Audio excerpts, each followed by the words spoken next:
what screen? You're not getting a signal? Oh, I think did I unhook the HDMI? Oh, okay.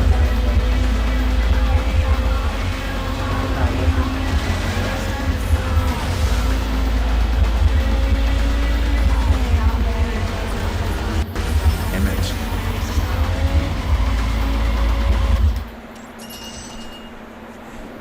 Fucked up too much.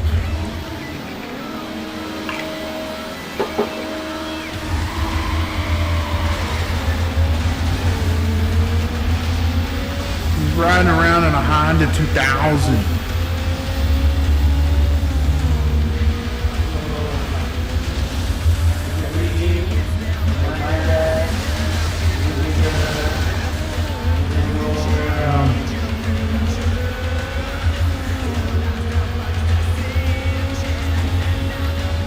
Hoga!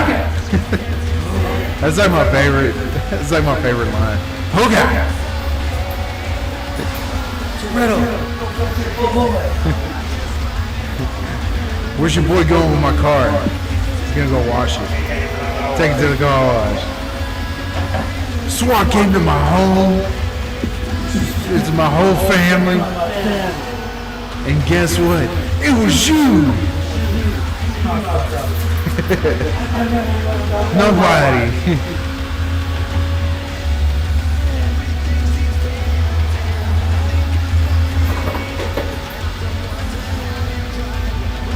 Knocked on nobody.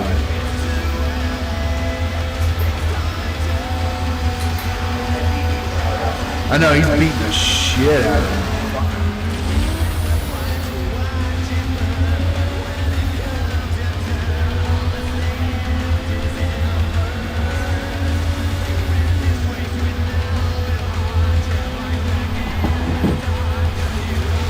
I'm away.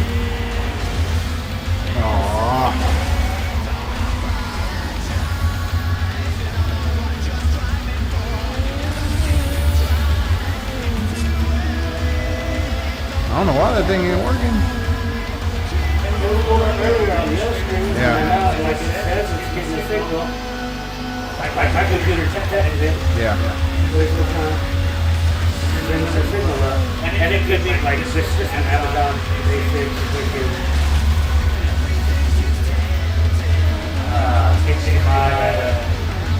well, I have that.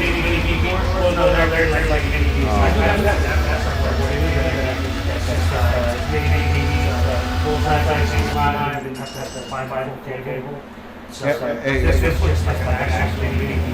I was gonna say, would you have it?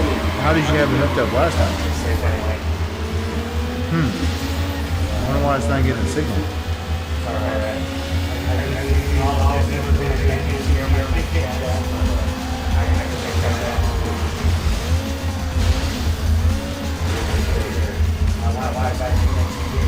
This is when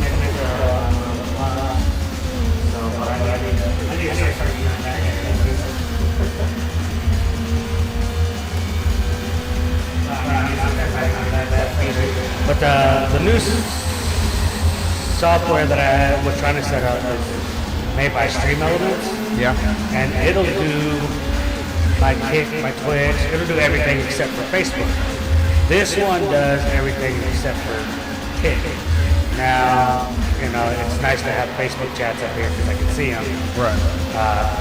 Kick, I don't see because, I mean, I don't have anybody on Kick, but I would like to see it if somebody did message and it'll all be up here. But unless you're paying for streaming services, nobody's going to allow you to have everything, and then you gotta, which should make everything way easier with the PC setup. Yeah. Because I can go in and already have everything on OBS completely set up and throw in the different chat sources later. And then once those chat sources are linked in, then I don't have to do anything.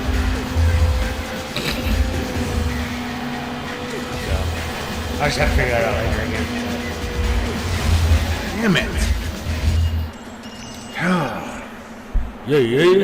Yeah, I'm fucking up bad. I got to get used to it again because I've been playing on PS2, so it's like, yeah, I got to get used to driving and shit.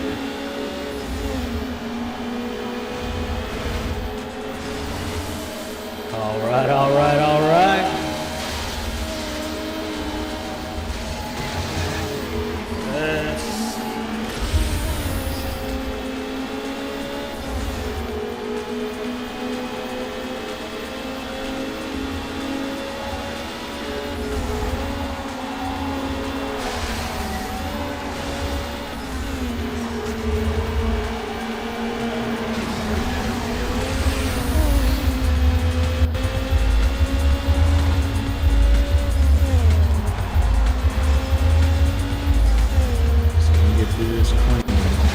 Of course not.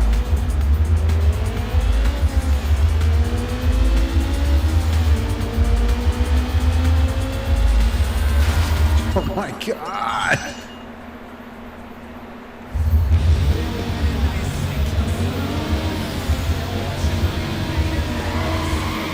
It's gonna be this hard.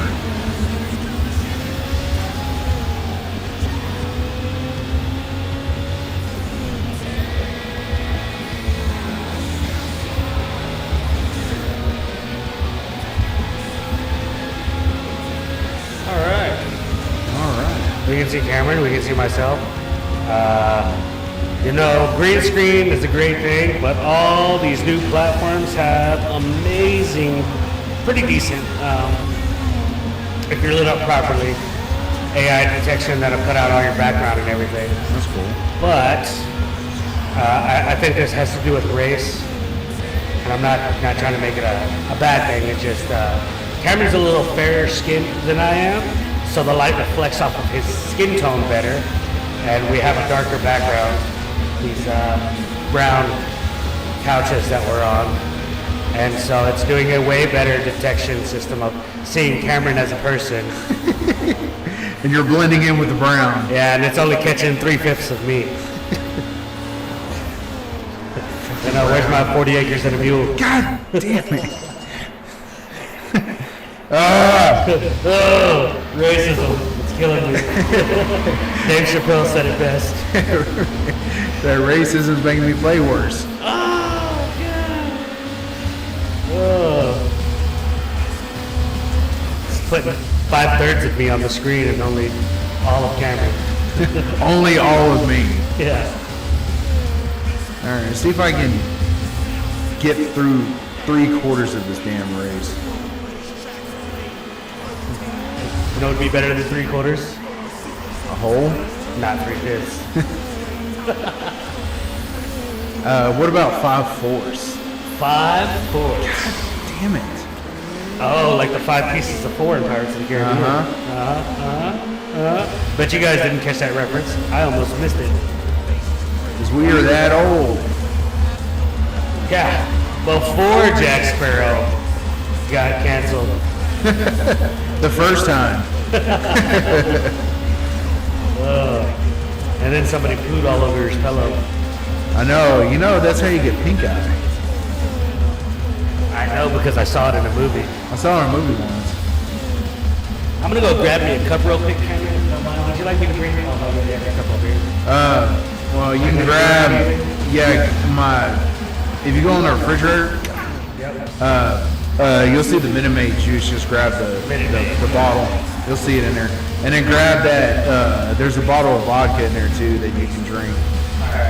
It's absolute. Yeah.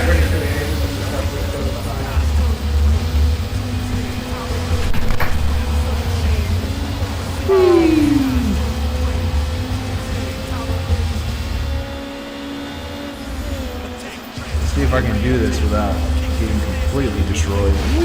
There we go.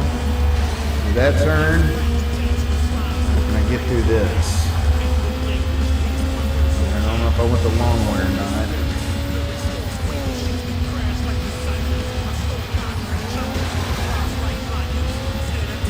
I think I got it. Oh no. Oh, messed that up. But that was the turn.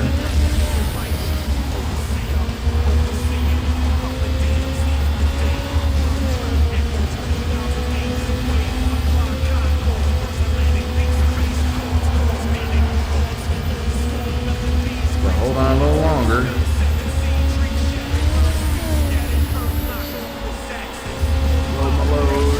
There we go. Yay, I did it. I did it, everybody.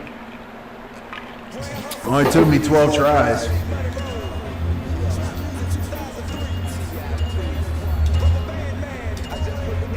Now I'm ranked 5th. I'm not restarting that.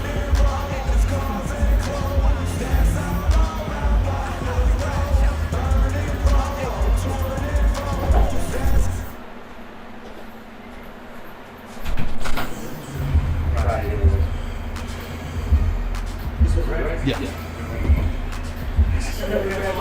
Alright, whatever. Shake it. Shake it, shake it.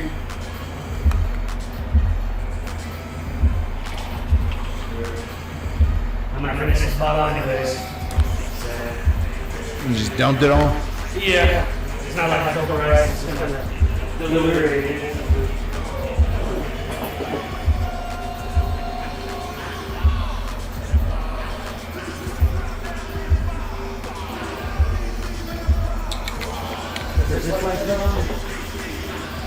You can turn it on, yeah. It's gonna be super bright. Whew.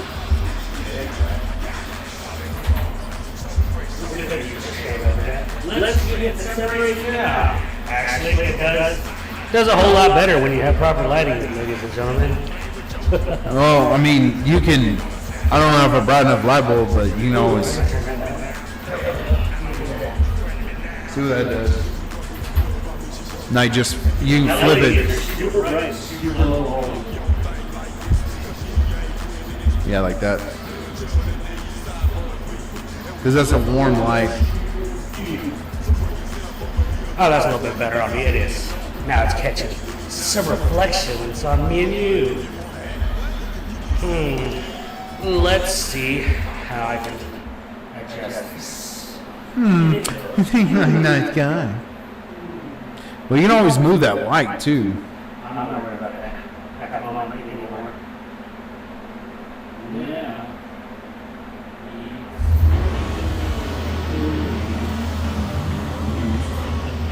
I was born a little too slow.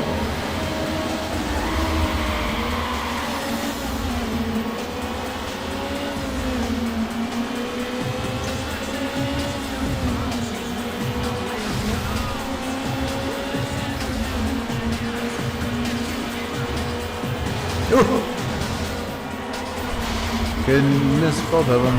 Oh, that sucks. Ah, hello, car. Alright. That's okay for now. Nothing's ever going to be perfect, but nobody needs to know how fast we're going on a game. It looks really cool. And I don't want to be centered on the screen. I don't want the camera to be too far over on one side, so...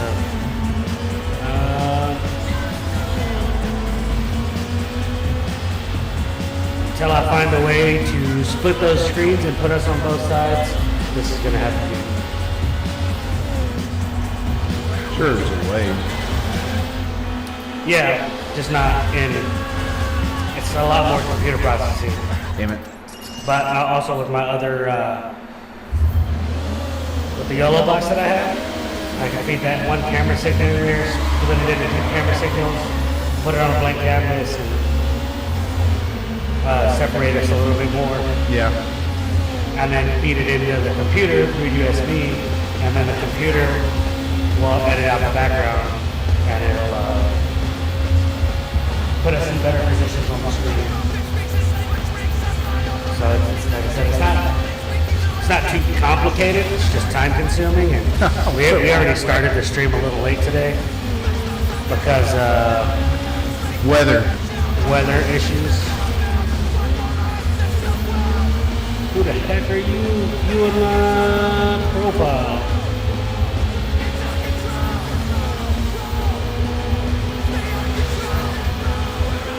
I'm a dude. He's a dude. She's a dude. We're all dudes. Hey, I'm a dude.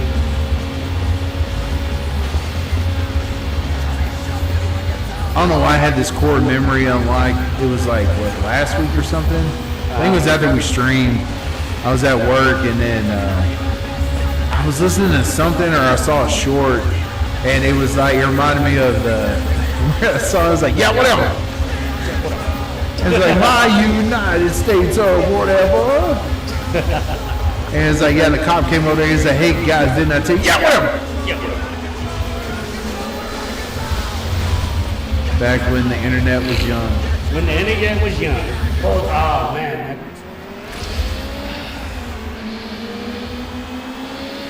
And YouTube was in its infancy. Like, YouTube was just a wild west of fucking videos. Yeah, it was. I just had another core memory and I just lost it.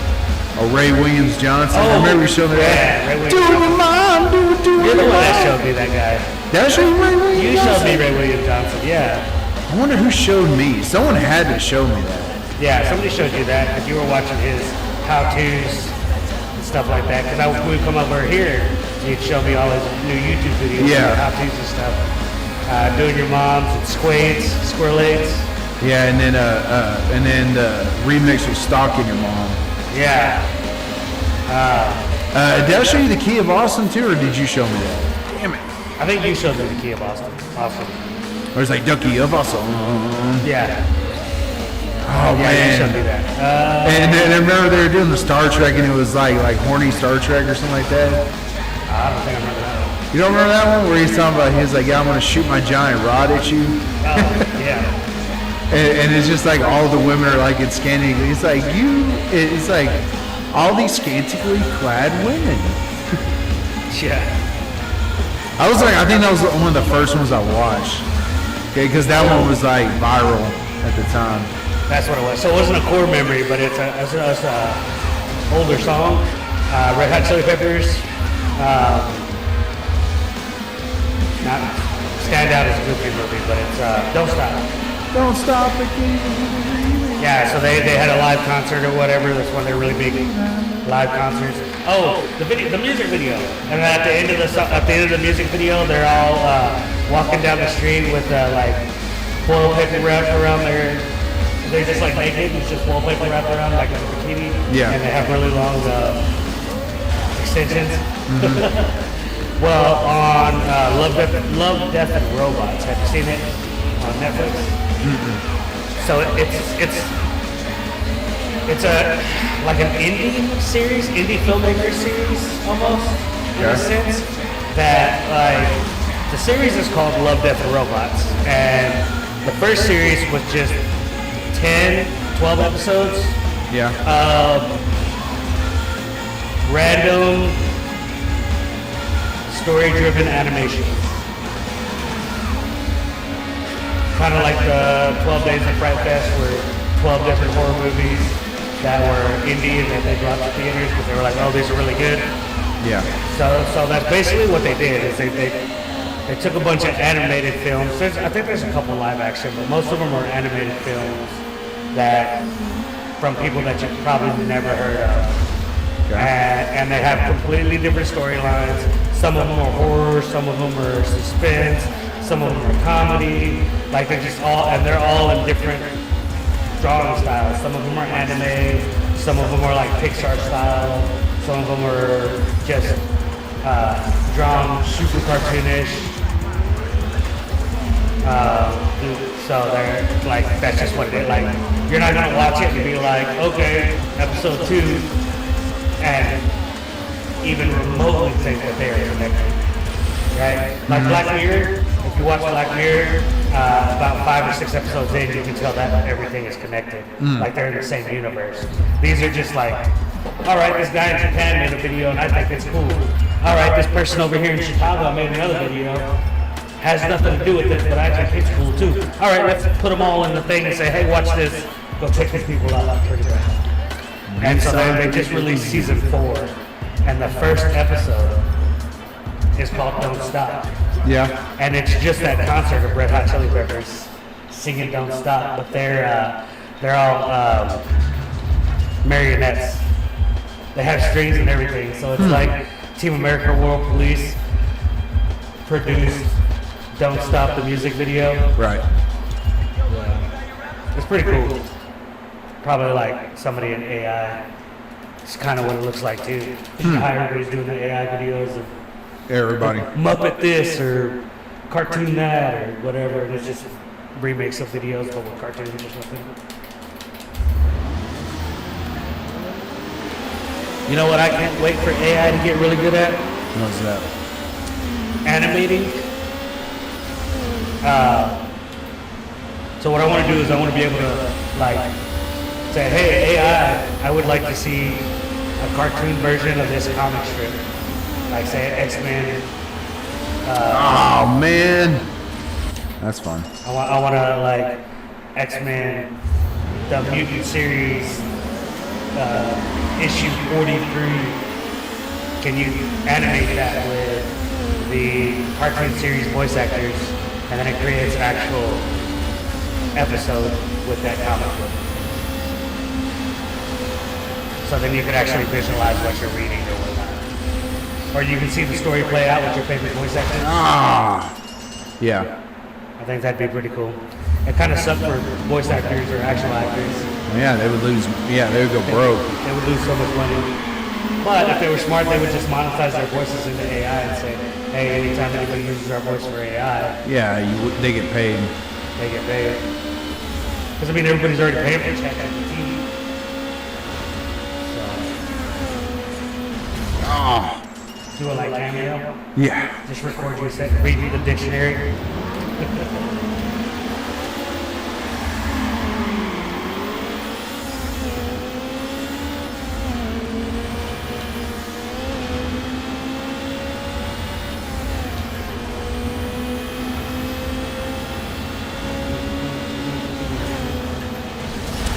Oh my God.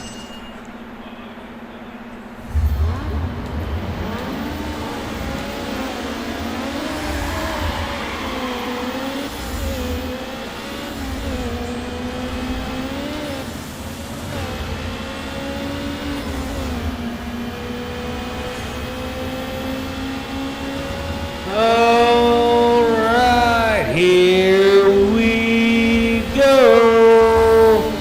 I mean, I guess we've been going, but I wouldn't move over. come on.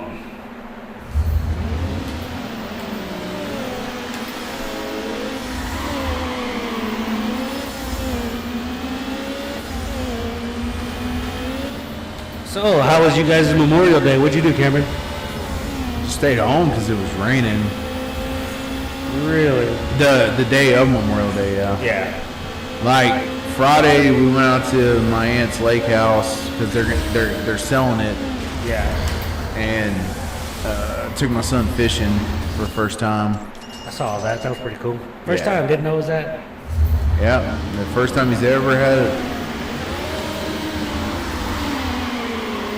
That's crazy. You know what's really crazy? That I was just, memory just popped up, but the memory. Oh, the SummerSlam photo from like 2003. Yeah, I showed Sada. God, and she's shared it? yeah, and I was like, I he share it shares that all the time. man. Every time it comes up, I share it. Like that was Pedro says like that was some of his best work, but I'm just like, man, that's Photoshop in like the beginning days Of Photoshop. and like the fact that our high school let us do that, and it's the Attitude Era, Shawn Michaels, Triple H, SummerSlam, like they're the main characters in that, and it's our instructors for our junior ROTC in high school that are based over Shawn Michaels and Triple H. Yeah. And that SummerSlam poster is insane.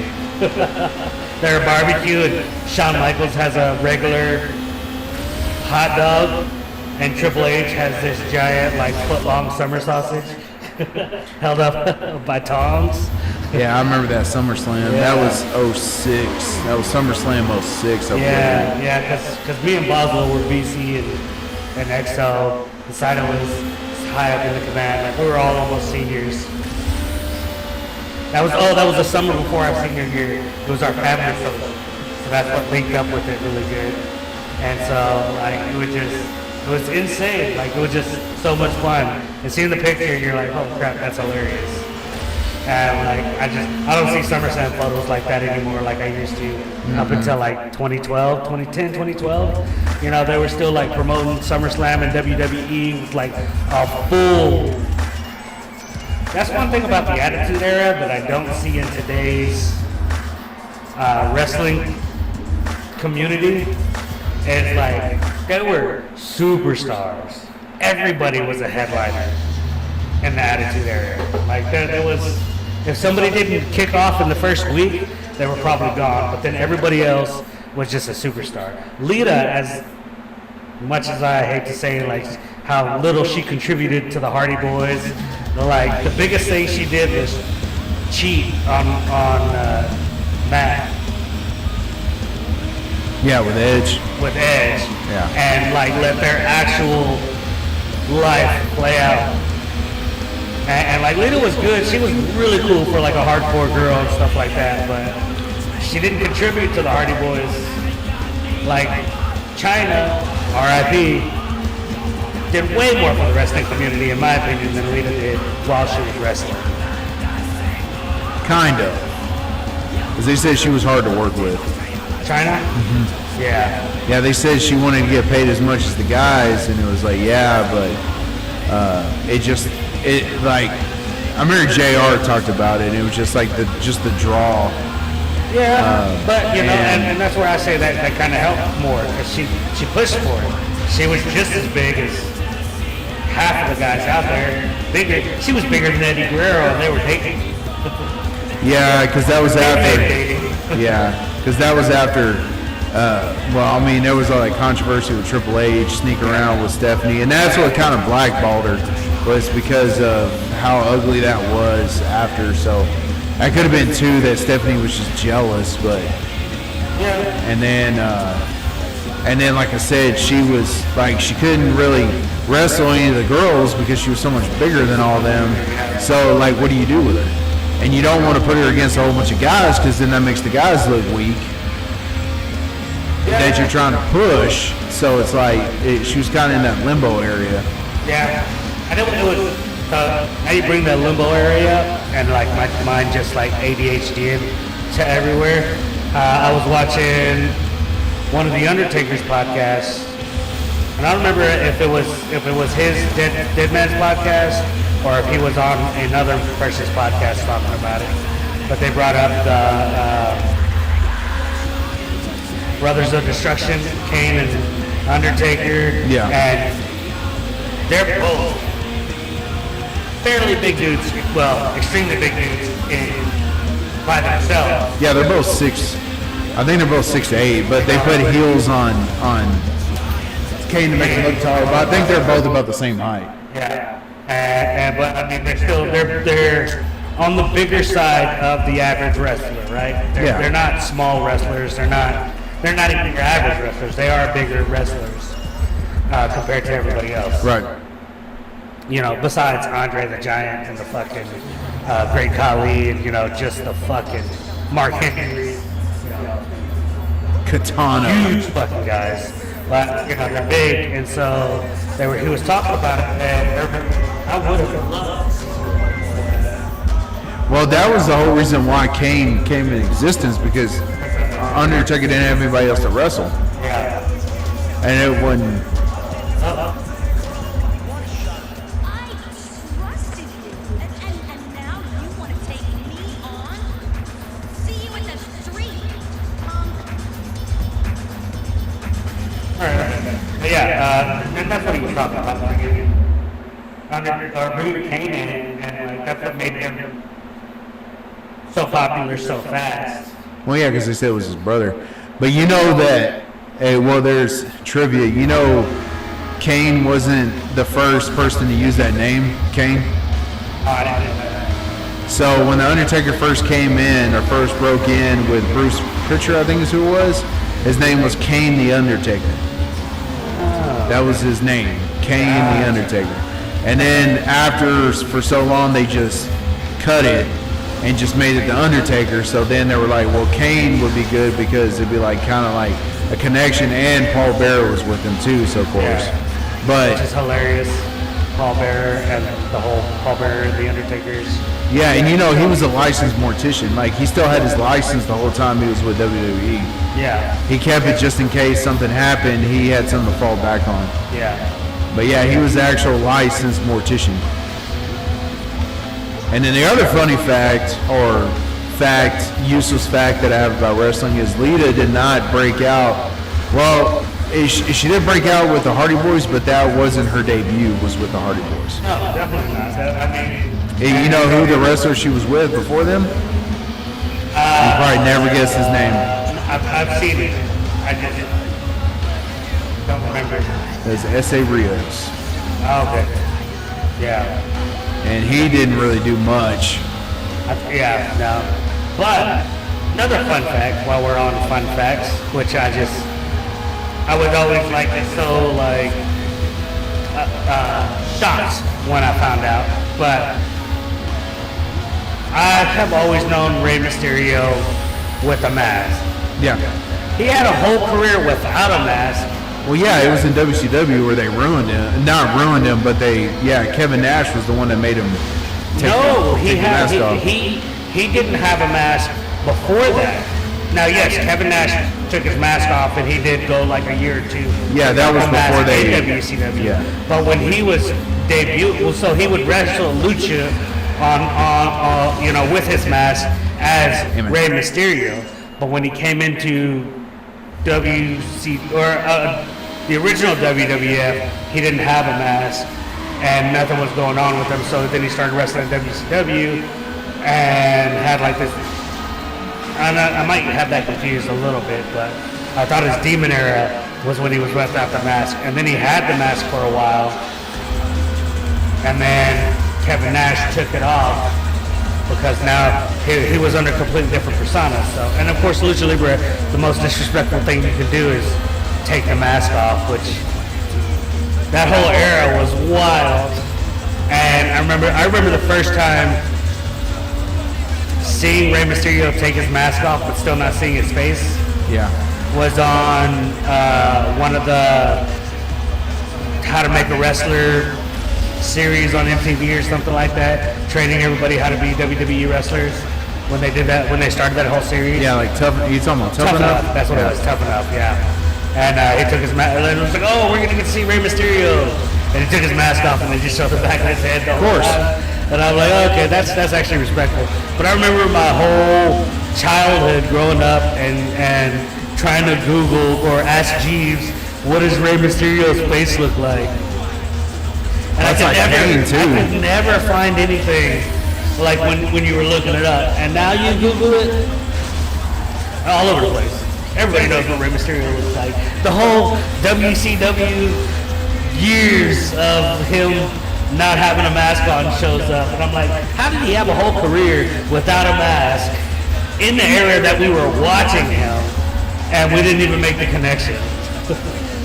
That was just wild to me. And I have so many other friends that are like, yeah, I remember trying to Google what Rey Mysterio looked like without a mask on, and like Google respected the fact that the Lucha Libre was not supposed to, you weren't supposed to know his alternate identity. Like, that was wild. The internet was respectful at one point.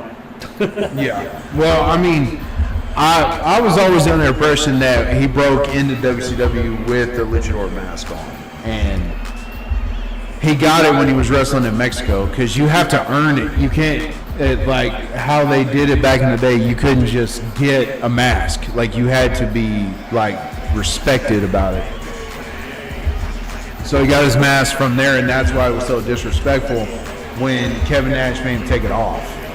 So, Kevin Nash ripped. Oh, so it was no, it was a match. It was a match. Yeah. He had to lose. Yeah, and then he took it off, and then everyone's like Eric Bischoff even regrets that because. Yeah. But yeah, it was different. I mean, he had a crazy career too, and like that was the one thing about Eric Bischoff, and because Eric Bischoff works for WWF now again recently. But like Vince McMahon and like that whole series was insane. Especially, I would like to see the original cut of Mr. McMahon for Netflix. Yeah. Just to see how much if the story was actually altered from the original cut. Oh, they said it was. Well, yeah. They said the wrestlers too. There was certain stuff they could say and not say on video because because they were still working for WWE. Yeah. So they had to. I mean, but they did that anyways. But like there were like we haven't altered. There's like statements in there saying that Vince McMahon has looked over this. We haven't altered anything from the original series. We do not condone anything. This and that, blah blah blah. This is the uncut story that we were originally trying to tell, or something like that.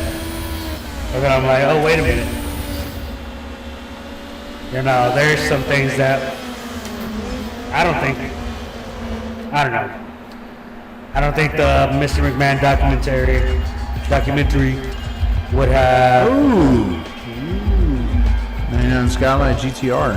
Well, I unlocked the Z350Z, and then now it's the Skyline, which that's going to be Brian's car. You know what's hilarious about all of that?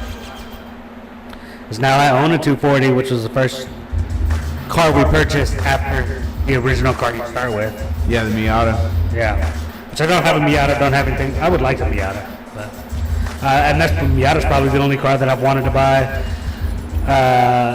Oh no, I haven't bought a RX-7 yet either.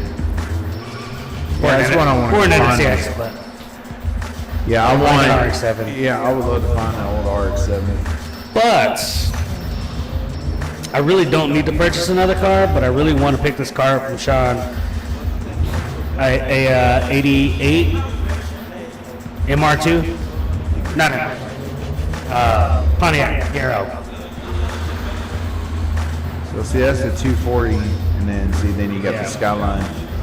Oh, yeah. So back to the 240. That looks ugly with the taillights on there. Oh, those look like Mitsubishi taillights. Yeah, well, that's just the taillights I have on the other car. But they look like Mitsubishi taillights. Yeah, that looks ugly on there. That's definitely super mud. The Skylines never came with those. The Skyline taillights, everybody always confuses them with the Impala. See that? The It's first the same lenses there on there. The first front wheel drive Impala. Yeah, the 2000 or whatever. Yeah. I wish they would have never made the Impala front wheel drive or the Monte Carlo, man. Your Monte Carlo, if they would have made that rear wheel drive, I think that would have sold way. I mean, it did really good. Even the SS. But, I mean, even with the V6, if they would have done a V6 Monte Carlo, which they did yours in the V6, but rear wheel drive with the 3.4 in it, making what? It would have, you probably could have matched it at 200 at Yeah, that time. But if they would have kept that going with that body style, you'd see performance gains, boosted V6 with 500 horsepower. At that time. I remember there was something about it why they had to make it front wheel drive, and I can't remember what it was. They were making everything front wheel drive. Well, I think it was for fuel economy. Yeah, They couldn't get They were just using the name, and I'm like, why? just to sell cars. Make something else. Just make something else. Because they didn't have the Monte Carlo,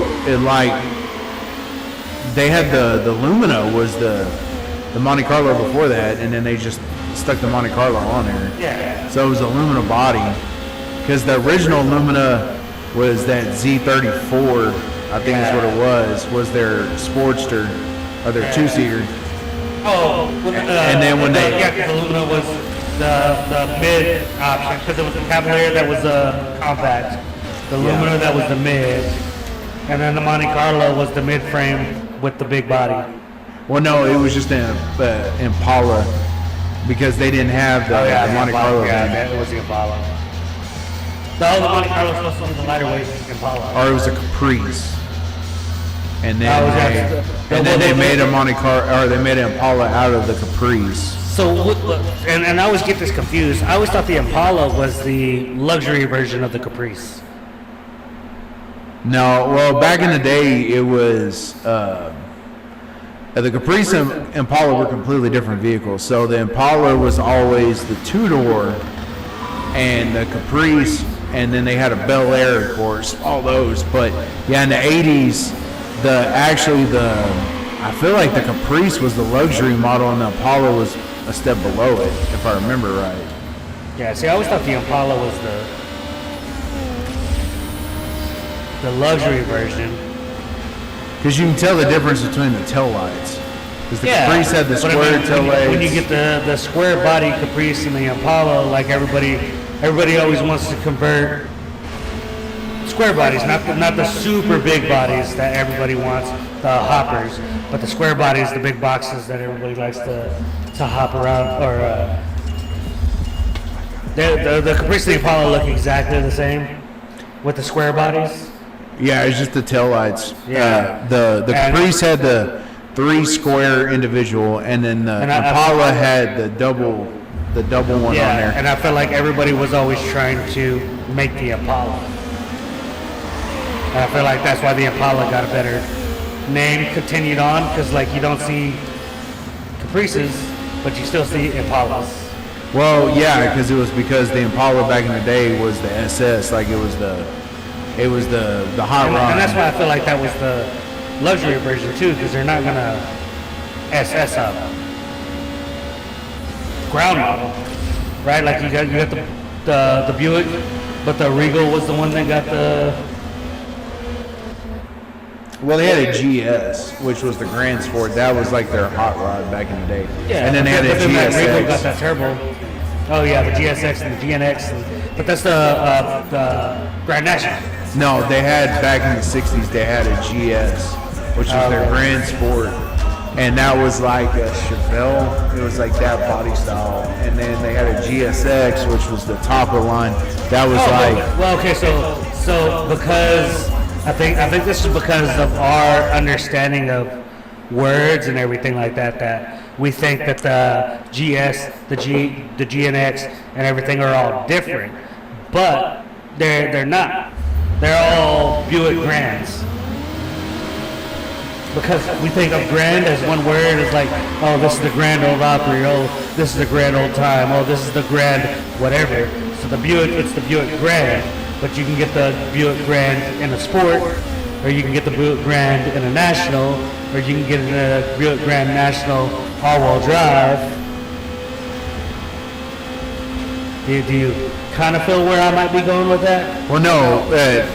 Originally, the Grand National was a Regal. It was a Buick Regal T-Type. Okay. Then it was a Buick Regal Grand National. Then it was a Buick Regal GNX, which was a Grand National Extreme or whatever. X for the all-wheel drive, but Extreme, but yeah. So, but it was actually on a Regal body. So the Buick Regal wouldn't be a Buick Regal Grand Sport? No, well, yeah, it was a Buick Regal T-Type was the first turbo V6. Yeah. And then they brought out the Grand National, but it was still a Regal. The Grand National was the V8. It was the GNX V6. is the V6. Nope. No, Grand National was a V6. Okay. The GNX, they didn't make that many of them. But yeah, GNX was the top of the line. Yeah, and it was just an all-wheel drive V6. Well, I say just an all-wheel drive V6. It's actually pretty badass, which I'm just like, I love V8s, love Chevy SS all-wheel drive trucks, Blazers, everything like that. But the Cyclone, the GMC Cyclone, and the GMC Monsoon. Well, Monsoon was the SUV. The Cyclone. Cyclone's was the little truck. S10 truck. Yeah. Which is not Chevy, but yeah, the S10 truck and the Monsoon. It was a GMC. Yeah. The Same Monsoon thing. was the Blazer all-wheel drive, basically, and then the Bravada. They took that same powertrain and put it in a van. So it's the Oldsmobile Bravada, and it's got the Cyclone powertrain, detuned motor, but it's got like a 250 horsepower V6 all-wheel drive, and a basically a Chevy Safari van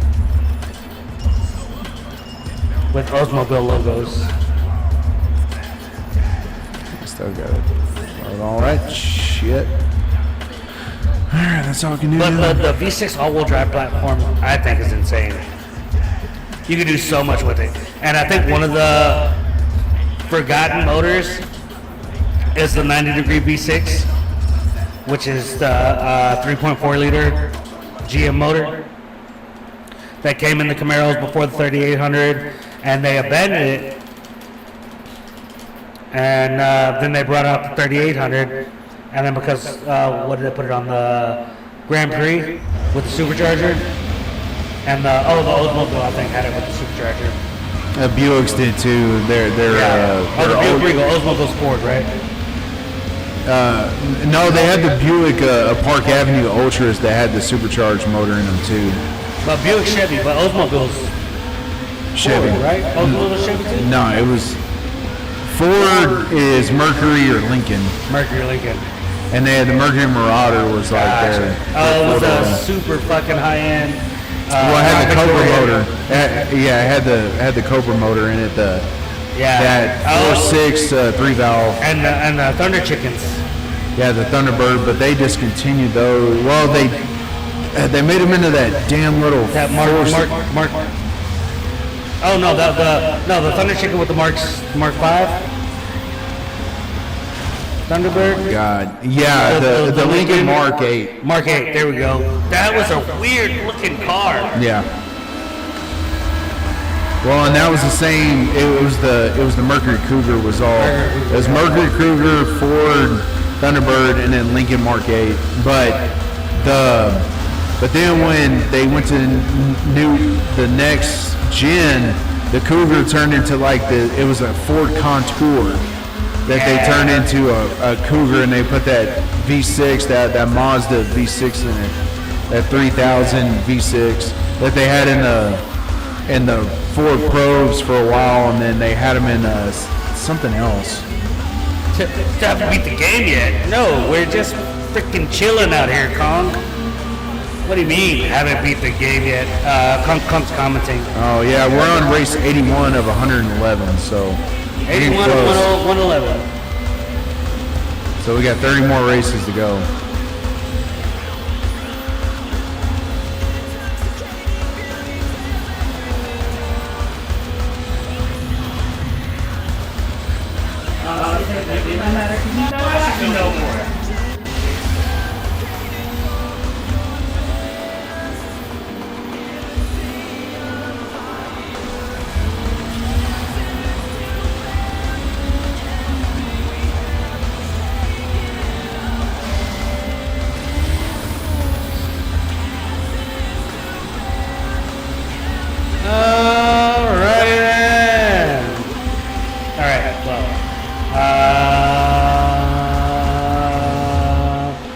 Thunder Chickens, Ford Raptors.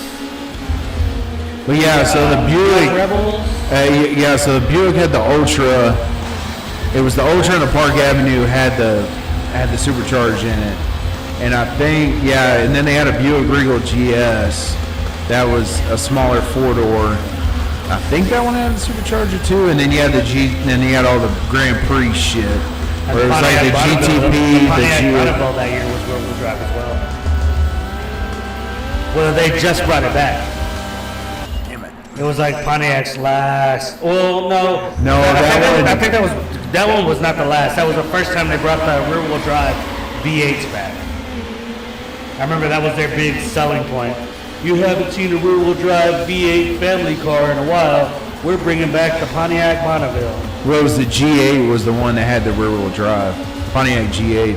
Bonneville was front-wheel drive because it was like a Buick Park Avenue. Yeah, but that's why they brought it back, though. They were like, Bonneville, we're bringing it back. And then that's when they brought back the G8s as well, because they had the G6 that was like an imitation G8, but it was front-wheel drive. Well, yeah, it was a Monte Carlo body. Yeah. It was, because that was all the Monte Carlo, but... And then they had the Grand Prix, but it was a 4-door, but it had the V8, that 5.3, but it was front-wheel drive. Yeah. V8, and then they had that in the Impalas. And the Impalas and the Monte Carlos. Yeah. SS's. Impala SS, Monte Carlo SS's had the aluminum 5.3, and the only problem with those was the head spacing was a little bit different than your normal rear-wheel drive LSs, so they could fit the exhaust. Yeah, exhaust manifold. Yeah, but those, because those were I want to say the heads were consistent with LS3s, so they had the cathedral port heads and not the square heads. Right? No, you don't know. Do you remember? I don't remember on that. So I know LQ9s, LKQs, all the Let's see, mine was an LM7. truck blocks. Yeah. Usually, even with the aluminum heads, unless they're a 6.0, they normally have the square port intake manifolds. And the LS3, which is Corvette based, they have what they call the cathedral port, which is just the elongated intake. Looks like a rectangle versus a square or a circle. Because you have circle ports, square ports, and then the cathedral ports, which is just a rectangle port. And I want to say the LS3s have the cathedral port. Now the aluminum block, aluminum head SS motors that were in the front wheel drives have different port spacings on the exhaust.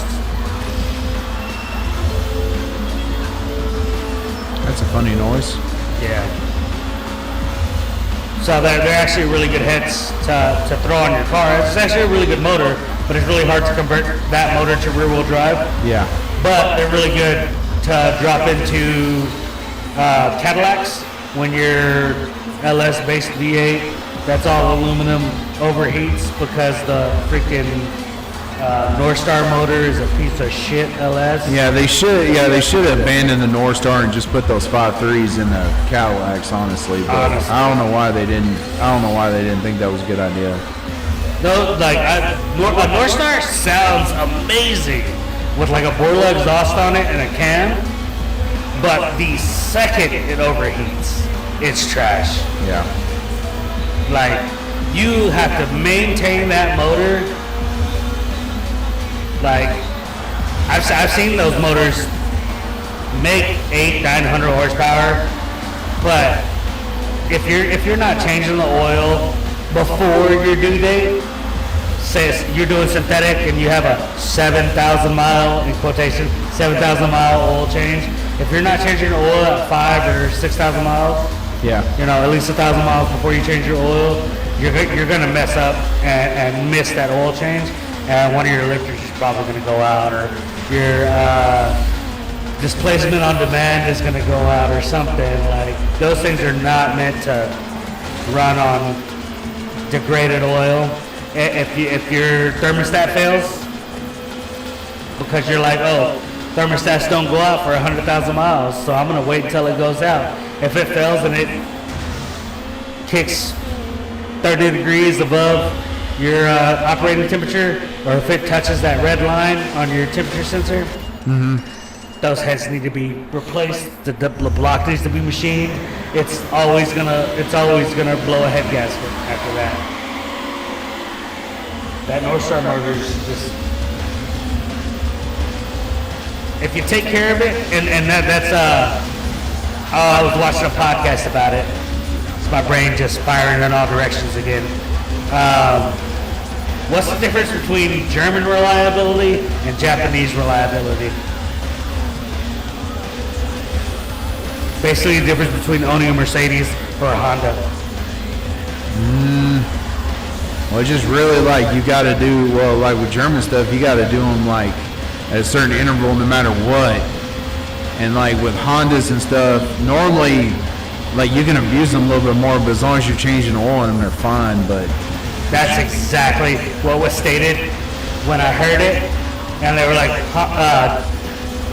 Japanese Hondas, car manufacturers, their type of reliability, Hondas, Toyotas, Nissans, the really, really good big names in Japan engineering, right? Yeah. Japanese engineering. They're like, we know the average human being is going to forget to change their oil every now and then. We know they're not going to check their coolant all the time. We know they're not going to check their tire pressure. We know they're not going to change their differential fluid or transmission fluid in the intervals they need to be. So we need to make this stuff out of the best steel we can. The cheapest thing to build anything out of is steel. So we need to make it best steel, best aluminum, whatever. But we need to make this with the best amount of tolerances that if they forget to do this a couple times, they can beat the shit out of this car and it's still going to last. Right? Yeah. And so that's Japanese reliability in cars. German engineering is like, this car will last 1,000,000 miles if you maintain oil, maintain coolant, change everything on these intervals. You will never have to worry about anything. If I say change that thermostat at 57,000 miles, Yeah, you you better do it at change that 50. thermostat at 50,000 miles, and you'll never have to worry about coolant issues. If I say change your head gasket at 120,000 miles, change that head gasket at 120,000 miles, and you'll never have to worry about opening that motor up for anything else, right? Yeah, but Americans don't do that. Is, you change it at these intervals, that motor's gonna last 1,000,000 miles. Like we know it's gonna last this long, change this at this point, change this at this point.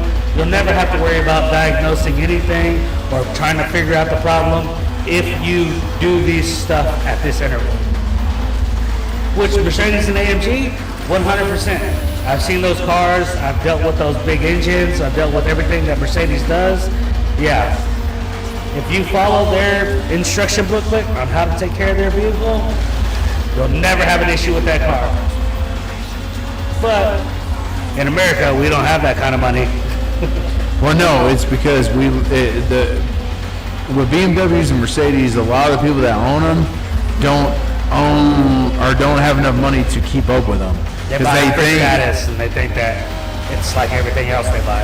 Yeah, well, it's the thing is they can get a loan for it. Well, yeah, you can get a loan for any car, but then the thing is you're spending $1,000 on a bank note, and then you can't get an oil change, because if you're going to take it, because you got to take it to a licensed dealer, like you're going to spend like on an A service, you're going to spend $400 or $500 on an oil change. Yeah. And so they're like, oh, I can't afford that. I'm going to go take it downtown to Joe Schmo and have him do it because he'll charge me He's just $100. He's just going to do the oil.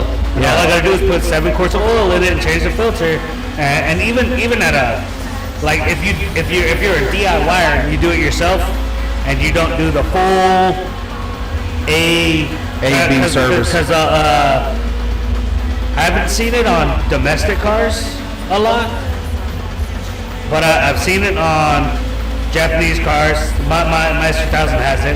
I've seen a lot on German cars. My Mercedes has it. Seen it on BMWs. Seen it on Volkswagens. They have AB services, and sometimes they have ABC services. But all it is like your A service is normally oil filter. And then a bunch of checks. Your B service, which is double your A service, is normally the oil filter, cabin air filter, transmission fluid, and differential fluid. And then your A filter goes back to just oil filter, and maybe an air filter depending on your the condition and where you live.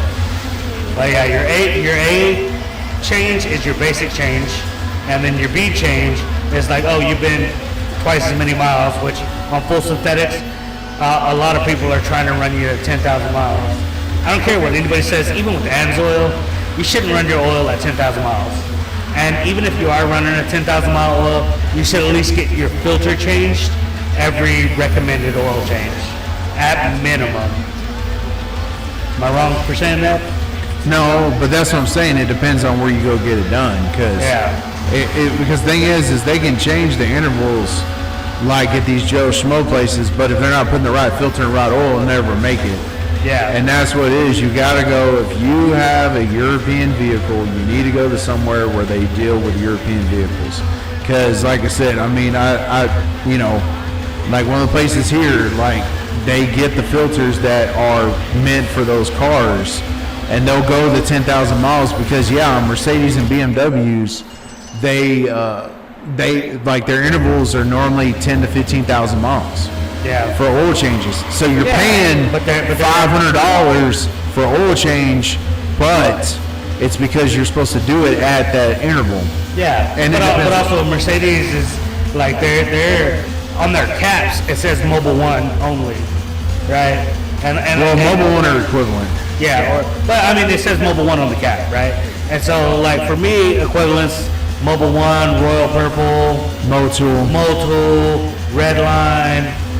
Anything that's like used in race applications is normally pretty good. And then male filters or man filters are the ones man filters are pretty good. I used to be a really big Wix fan, but I heard they changed something in their cotton formula or something like that. So I don't know. I'm questionable about it, but I still trust them. I used to like Fram. But when Advanced and CarQuest took them over, I don't trust them that much. Still trust them better than the AutoZone. I don't know why I hate AutoZone so much. But I'll use a Fram before I use an AutoZone filter. Champion plugs. What plugs do I not like? Purelator is supposed to be a good filter too. Purelator's good. CarQuest and Advanced use Purelator. They are pretty good. Not because Advanced and CarQuest use them, but I've done the research on them. I think they're pretty good. You do your own research, see what you like. Not telling you what to use or what to do. I think Purelator's a pretty good filter. Purelator, Wix, and at the end of the day, I feel like I can always trust Mobile One or Royal Purple.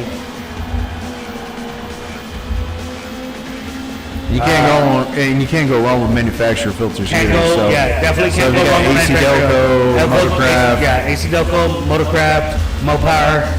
Yeah. Honda has their own, but I can't remember what it was. I can't remember who makes theirs. All right, so any Asian one, I normally see that they, being in the parts industry, they normally recommend NGK as their like go-to plug. Yeah. So I don't know any. Nippon Denso is an Asian. Denso, yeah. Nippon and Denso, they're the Asian recommended. Normally in America, it's either Bosch or Champion still. Yeah. Champion's still like the standard over here. I'm not so much a fan of Champion. Is definitely like on the better scale of things that I like. I think they're a little overpriced, but they're all right. Autolite. I do not like Autolite at all. I've seen too many in spark plugs separation from the ceramic to the steel, and just too many failures in Autolite for me. Just if I was ever having to warranty anything out when I worked at Advanced, it was Autolite plugs, and I was like, this is dumb. This is like our brand of plugs that we like recommend to everybody. I can't do it. But yeah, if you're gonna buy anything, even if you're buying for your Honda and you don't want to buy NGK, AC Delco, Motorcraft, they make the really good plugs. So like, you can use American-made plugs in Japanese. You can use Japanese-made plugs in American. So if you're rolling a Corvette and you want to roll NGKs, they're gonna be just NGK and all the name brand stuff, all the Motorcraft, all the Densos, all the AC Delcos. They're all gonna roll just as good. And 99% of the time, this is what I tell everybody when they're trying to buy anything. Unless you're me, you're a piece of shit, you thrash on your car all the fucking time, you can buy basic name brand motor oil. You don't have to get the Mobile One. You don't have to get the Royal Purple. You don't have to get the Motul, the Redline, the Liquid Moly, anything like that. If the only time you ever step on your accelerator pedal is to get on the highway, you don't need a super high grade synthetic. You're not gonna put enough stress on that oil to make a difference between oil changes. And I know race car drivers that will run the same oil in their motor unless they have an issue for the full season. They'll go through 20 races running, Pennzoil or Mobil 1, 530 basic consumer grade synthetic Mobil oil, and they'll go through 20 races dirt track, friggin' revving the shit out of their motor for 30 minutes at a time, just freaking high revs, doing everything, no problem. Their issue when they're running on the track, they'll have more problems running lower grade fuel that they'll have to get their motor rebuilt than they will running lower grade oil. Have you ever heard that or seen that or noticed that or nothing like that? Yeah. No, the only thing with me is like, well, I mean, I run Castrol, so I normally. Castrol's really good too. I've always, it was either that or see my dad would use Castrol or Quaker State back in the day. I never liked Quaker State, just like I don't like Pennzoil. And that's just a personal preference. There's no like really big, it's ever messed up my motor or anything. It's just Pennzoil. It just when my dad was learning me about cars, he was like, I don't like Pennzoil because I put it in my engine one time, and when I went to go check the dipstick a week later to see where my level was at, it was black. And he was like, I don't think oil should get dirty that fast. I've never had an oil that just absorbed, I guess, so much dirt into it that it was black after a week. And so that's why he didn't trust Pennzoil. So I have just been anti-Pennzoil since then.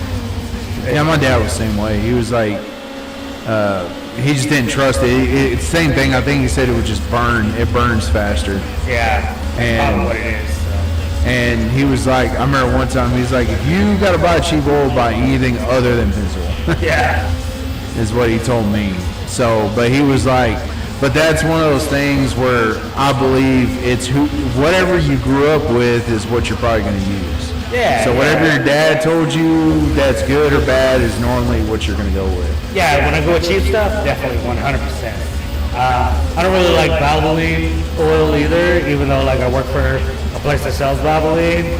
But again, like I also have my own preferences, and all of my cars, I put 93 octane in it, and I run spoiled purple. Anything that I drive and I'm doing oil changes in, personally, that's what I do. That's just my go-to. That's just me. Now, if my family needs anything, I know they don't drive like I do. So, yeah, I'll put Valvoline in their cars. I'll put Mobil 1. Well, Mobil 1, I'll put in anything. Like, I do, like, if there was a national brand that I can tell anybody that I think they could trust with my experience, Mobil 1 would be it. Yeah. Love Mobil Rotella, love all their diesel oils like Mobil's. I think they're a really good brand. I think they do at least put enough effort into their R&D that even if you get one of their cheaper ones or you get one of their oils that's not been quality controlled right, it's still quality controlled enough that you're not going to put it in it, it's going to mess up your car. Well, and the thing that they pride themselves on is like you can put it in the older vehicles, the older motors and stuff. Yeah. Because they have less of the detergents, so it's got more. It's a less detergent motor because in those old cars you don't need it. Yeah. So they really pride themselves on the classic car community kind of drifts towards Rotella. Yeah. Oh yeah, and their diesel applications too would be less detergents. Well, yeah, no, I know that, but just I feel like 10 years ago probably, is when Rotella really got big in the classic car community. Yeah. Where everybody was using Rotella. Yeah. For- Which is mobile. Yeah, it's made by Mobile. But, yeah, because Shell, Mobile, Shell, all them, Mobile, yeah. Exxon, they're all the same company now. Yeah. They're all owned by the same people. So, Because, see, my uncle used to work for Shell, okay. and he was one of their accountants. So he would have to go overseas. And I'm like, damn, were you ever scared? And he's like, nah, it wasn't bad. So, as much as I dislike Tom Brady and the Patriots, everybody thinks he's the GOAT for football. But it has nothing to do with football. It has more to do with just like Tom Brady being the GOAT. And also like mobile. I'm just saying, like, I think mobile's the GOAT of oil and gas.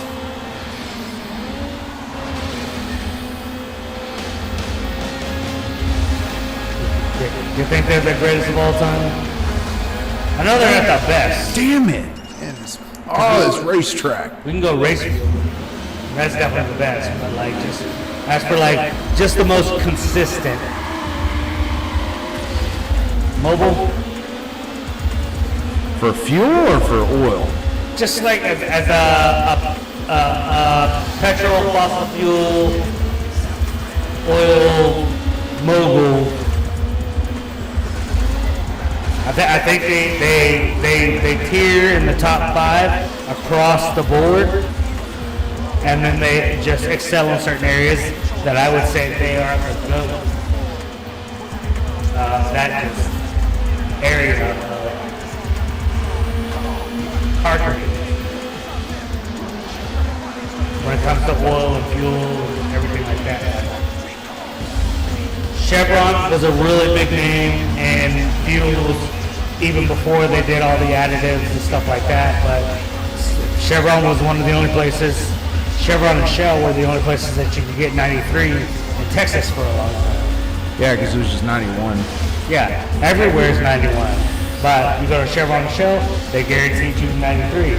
Then they have their fuel additives and everything for upper cylinder lubrication and extra fuel injector and cylinder cleaner and stuff like that. And then, Mobile and Mobile One have some of the best filters in oil on the market. So I'm just like, okay, all of that's, to me, that just screams GOAT. Yeah, are there better oils? Yeah, Royal Purple, in my opinion, is a way better oil, but all Royal Purple does is oil and filters. I wouldn't say they're the GOAT. I would just say they're the industry standard. So if you want to go with something that you're not going to have to worry about tearing anything up, and you're going to get the same thing every single time you buy it, in Mobile, you can't go wrong. Because you don't know what you're getting with the other brands, especially when you get the cheaper shit. No, that definitely makes sense. That definitely makes So, sense. yeah, because... I agree with that. And that's probably better. Yeah, that's definitely a better description. Honestly, I was wrong in my description. I'll admit that, Cameron. Yeah, you definitely have better description. That's what I was. I completely displayed that wrong. Now, since I displayed that wrong, so now I guess we got to determine what would you consider a GOAT in the mobile, or just in the oil. What would be the standard for GOAT, or what would you? How would you decide your rating on being the greatest oil before we actually try to pick the greatest oil that we think? I mean, it's hard to say that because, like I said, it's oil. Just oil. Well, no, that's what I'm saying. It's like, one, there's a standard, and two, there's preference. And like I was saying earlier, like with how you grew up, because, Yeah, see, that's all preference. So like the standard, which you already said, is Mobile One. Yeah. Which, yeah, 100% agree with that. Like that's most commonly known, and consistency is really good with it. Like Mercedes uses it for their car, so like that like if you're gonna use it, you're gonna get the same performance out of it every time. So it's definitely an industry standard that I would think that like it's at least got to meet the SAE standard, which is the oil standard. But like Mobile One is just that consistent standard that you would go with. So then when you go, like who's past that? Who's meets the standard and then excels at it? Who can you take past the standard? Who can you take past the like failure points and they still succeed? Whose oil are you putting in your car and you're like, holy shit, I overheated my car and it didn't blow a head gasket because my oil allowed it to stay cool.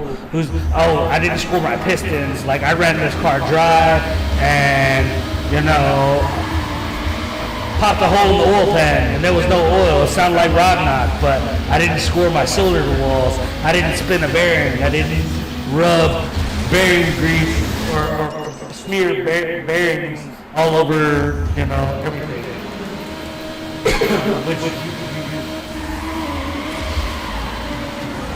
I'm not saying you never put a car. Well, I mean, and then like I said, it would, for that, like I said, I mean, from what I've seen, I mean, I know you would, not saying you wouldn't care for it, but I would think like with that kind of would be like Amsoil would be one of those high ones too. And then for shit, but see that's what I'm saying, you would have to add it to something else. I would say for longevity and oil, like if you want something that's gonna last a while without having to change it. And definitely proves its point. Definitely, like they stand 10 toes down, they die on that hill. Yeah, they guarantee their oil change and everything. Amsoil is the goat for longevity between oil changes. I will give them that 100%. And most of the community is gonna go for longevity. Yeah. Like they're not gonna change their oil like they're supposed to. You know, shit happens, life happens. But that's what I'm saying. If you want the GOAT of that would be Amsoil with the Lucas oil treatment. Lucas oil treatment. If you put that with it as an additive, Lucas oil treatment. Yeah. Lucas oil treatment is the GOAT. That's a toss-up for me actually, for what I was about to say, because it just hit me. Marble Mystery Oil. Yeah. Marble Mystery Oil, Lucas, I do on all of my oil changes. Now, for me, I will say, like, if you want to compare it to anything, Marble Mystery Oil is like transmission fluid, and it has so many, like, lubricant additives that, like, keep the lubricant on the metal. And Lucas does too. They're really good about having the molecules that keep the oil sticking together. Whereas Marble Mystery Oil, like, has the additive that, like, it's going to soak into the metal and it's not going to leave the metal. But that's also why I think that Royal Purple is the GOAT in like top tier oils for performance, and there'll be longer additives. You can run your motor completely dry of oil, and the Royal Purple is going to soak into the metal so good that you don't have to have actual physical lubricant that you can see on your metal, that your metal is just going to be saturated in lubricant, that it's not going to score your piston walls or smear your bearings or have any of those problems. You know, you just won't, the oil won't take up your tolerances, so you're going to hear knocks and stuff like that because your oil's got a certain viscosity that's supposed to take up your tolerances to reduce vibrations and stuff. But if you run dry on oil, that your metal's still going to be protected with Royal Purple because it seeps so deep into the metal pores that it's not going to allow it to spool as hard. But that's also why I love Marble Mystery Oil, and Lucas it's so thick and it's got such a good viscosity that it's not going to allow your car to run dry air. There's still going to be oil on everything, slinging around because Lucas is so good. And then you can't forget about BG either. I love BG, man. We just picked up our van from the courthouse, and I saw all their BG treatments, and I was like, man, I miss being able to buy that stuff. Oh, you can buy it. Yeah, I know. But not for a lot. Marquest has got it. Oh, they have it now? Yeah, the one Oh, that but I have to deal go to with- CarQuest, not Advance. Do what? I have to go to CarQuest, not Advance. Yeah, I mean you can order from them. Advance can get it from them because you know they're all connected. Yeah, but this is still harder. But no, and I'd rather do business with CarQuest out in Hewitt than. And LA is the one that runs it, and you know Yeah, I LA. told you. I told you manager. the manager at CarQuest. I told you when he hired LA. Rich. Yeah. He was coming in. He was like, "Oh yeah, LA from the Ford House." I was like, "Oh, I remember him." And then they both remembered you Yeah. from the Ford House, and I was like, "Yeah, I was there. I had that shirt." And they were, I told LA, and he was like, "Oh, I remember you. You parked your car in that back bay for like 2 weeks trying to change some transmission shit." I was like, "Yeah." And then I forgot the transmissions guy's name, but he worked with me at Advance. Kenny. Kenny, yeah. He quit when Ben got hired on. Yeah. Because nobody likes Ben.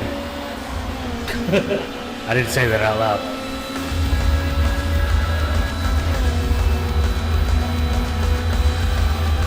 What transmission place? Oh, okay. Yeah, he was a transmission guy. Little guy.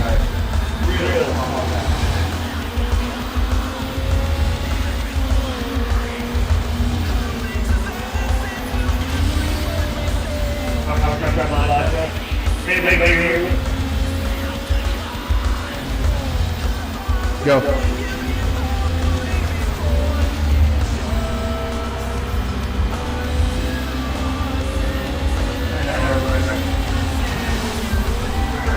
Okay.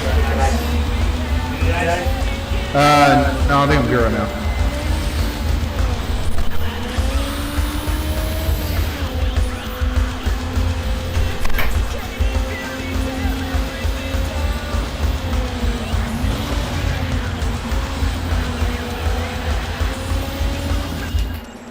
Cannot win this race.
still have the system in your truck? Do what? You still have the system in your truck? It's in there, but Speaker's not in there? no, yeah, the speaker's not in there, not hooked up because it kept killing my battery ever since I had the wreck. Gotcha. Yeah, it keeps staying on. Gotcha. So I just never hooked it back up. I left it off. Are you gonna have them check all your wiring for insurance, or is that who you're having fix the? Oh no, it's already fixed. The insurance claim's been closed. Oh, so It's done. the wiring is still messed up, so that's something Yeah. you're gonna have to fix. No, that truck's probably going away. Okay. So, but I gotta put the drive shaft in there so I can sell it or trade it in. Okay. So they can at least, if they're gonna, I don't think they're gonna test drive it, but if they do, at least it's not gonna vibrate. Yeah. So what you're saying is we need to get all the, not necessarily the amp kit, but the amp, the little splitter box for the speaker wires. Yeah. It's my sub and my box are just sitting in the garage. Okay. The reason I bring that up is, one, I tried to find something to mix it with.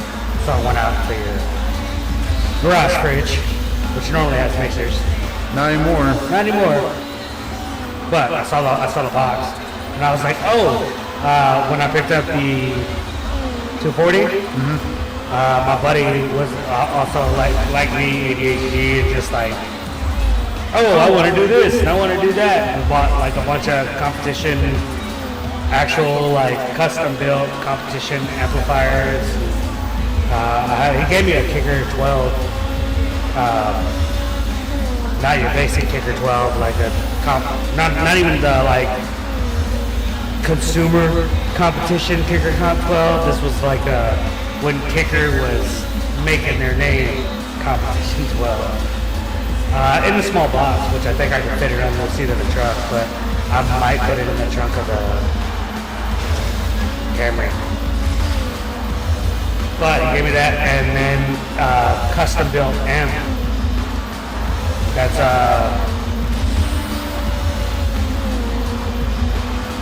how does ohmage work? 4 ohm is better than 2 ohm. Like the more ohms you get, the better it is, right? More resistance. The quality, the sound quality is better, but it takes more.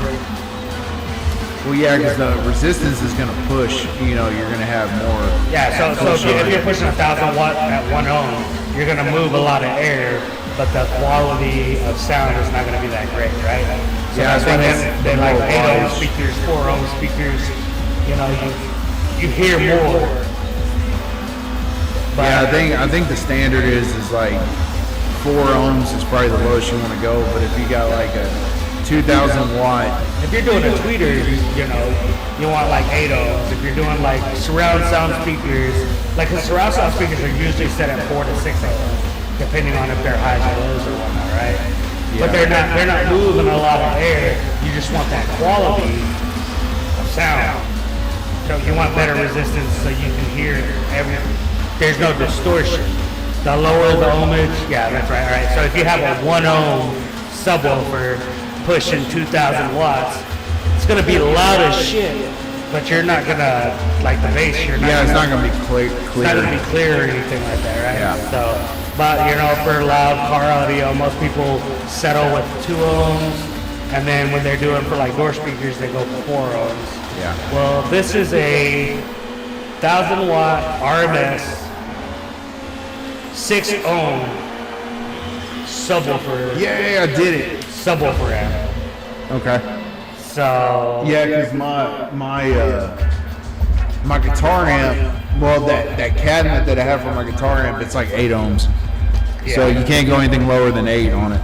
yeah, but it's probably what 500 watts, 600 watts. Because the amp I have is 100 watt. I mean, it might be better than that too, but 'cause The orange makes good shit. that's what I was about to say. Like cabinets for musicians are way better than Well, yeah, because you want that clarity. yeah. but I have a badass amp, so I was kind of trying to see if like you still had it hooked up. Well, I know it's still hooked up. It's hooked up. We just have to put it back on battery power. So yeah. So I'd like to, because I don't have anything ran in any of my cars right now.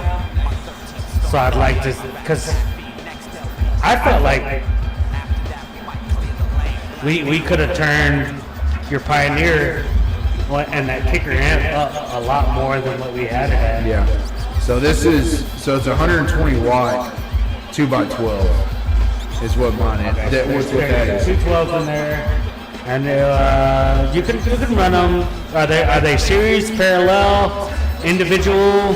Well, I think you can run them either way. I got it ran in series right now, but you can run two. It has two input jacks. Okay. So you could run like two different amps into it if you wanted to. Yeah. So, but I just have that one. But like I said, I'm not even running that much power through it because, like on stage, like Saturday, or even when we practiced on Sunday last week, because they wanted to do a dress rehearsal, I ran on half a watt, and like not even like a quarter of the way up because we had a condenser mic on it, and that motherfucker was loud just on half a watt. So it sounds good, but it's just one of those things where, like with guitar stuff, you don't have to have 100 watts to really make it loud, because that like even like if you get a good Marshall amp, that's like five watts will push that cabinet loud. So I actually do have a question for Sunday. Saturday, you mean? Saturday. Okay. Do you want to live stream, or would you like me to record, and then we can? I don't think we need a live stream, honestly. I mean, maybe we can. Because I think recording it would be better, because monitoring the streams and everything is kind of hard to do in my experience level right now. But I know with the ATEM with the ATEM, I can set up four cameras in different positions, run them all to the ATEM, so it's an ISO individual recording, so I can record all four camera inputs at the same time. Okay. And have each camera input recording audio. And it's probably all going to sound like shit no matter what, because it's just picking up everything that is thrown at it. But that camera is going to be filming and recording the audio wherever it's at. So say me and you right now are basically the area of the band, because this is the stage. If I have one camera right there where that's at, that's going to be picking up the audio that we're throwing at it. So wherever your cabinets are or whatever, sitting the actual sound out like you're sending to the audience, that's what that's going to pick up close, right? And none of them are going to have interference with each other, because it's not displaying anything to interfere, so it's just picking it up, sending it, and recording it. And so if I have one there, and then I have one on each corner, catching different angles, and then I have one set up on the drummer, or set up on you, or set up wherever, then I can do that. Or I can have, what I'm thinking would be like the best scenario is have like one like that, one facing, have them back to back, one facing you and one facing the audience, so we get that just initial straight up you and the audience. Yeah. Well, that's what I also was thinking, because they wanted us recorded just so they can send it to other venues. So we're gonna try to get and so I can do that, and then I can have different angles. Now I'm thinking, since the drummer is the most stationary person, I can either have it set up right behind the drummer so they can see him drumming, and then just kind of, even though it's going to be the band in the background or in the foreground, it's going to be y'all's backs. But if y'all turn around and talk to him, or like play to him, y'all can still play to the camera back there. Or I can have it on the drummer facing him, or like a down shot on him. So you can, if he's got solos or something, you can see right above him playing everything. Yeah. But I can do 4 separate shots.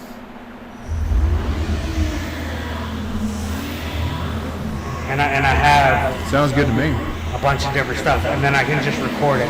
I have a 128 gig thumb drive that should plug directly into my ATEM. Now, and I won't need anything else besides the ATEM. I do that in the monitor, and I can see everything, and all I have to do is press record, it's going to record, no matter what. Yeah. So I just have to completely clear my flash drive, plug it into the ATEM. I can format it from the ATEM, I think.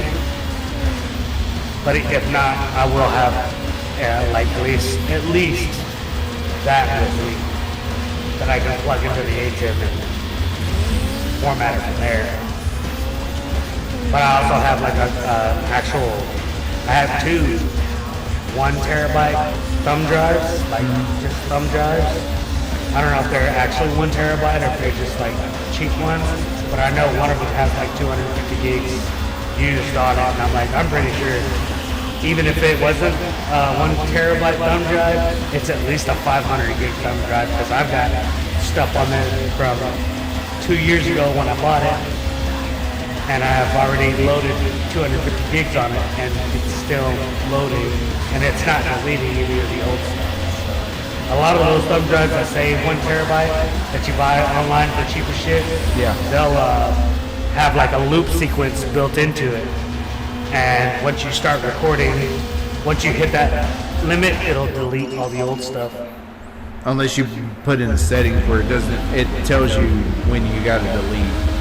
I think it's in the settings.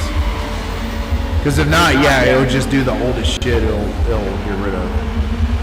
But no, what I was gonna say too, if that mixer is just like mine, it has recording capabilities on it where you can hook up a USB drive to it. Yeah. But I don't know how many channels you can do is the only problem. I can't remember how many channels it is. I do have another step in there.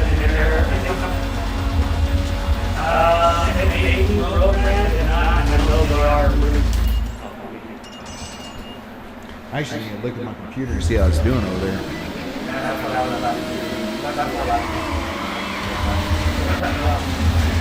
They cut you off? 12475. Huh? You missed it. 12475.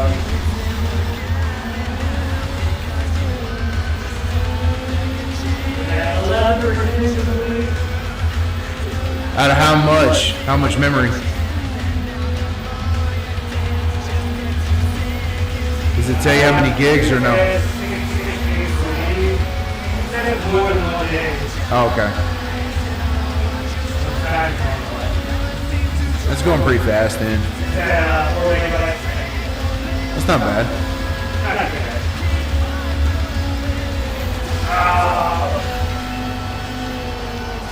So I mean, probably by the time we get done, you can take it with you, and then you can upload Windows 10 to it.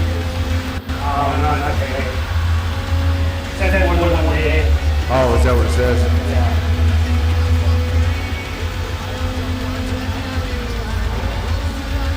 I'll get a thumb drive, build that out there. Yeah. And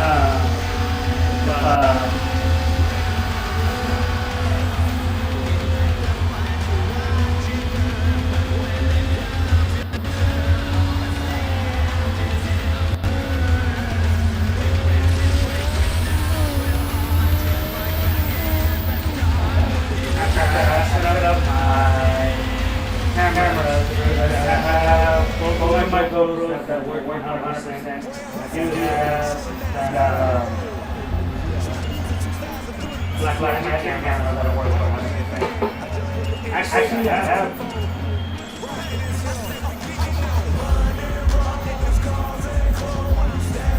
two stock GoPro forwards and a modified GoPro with things already on it.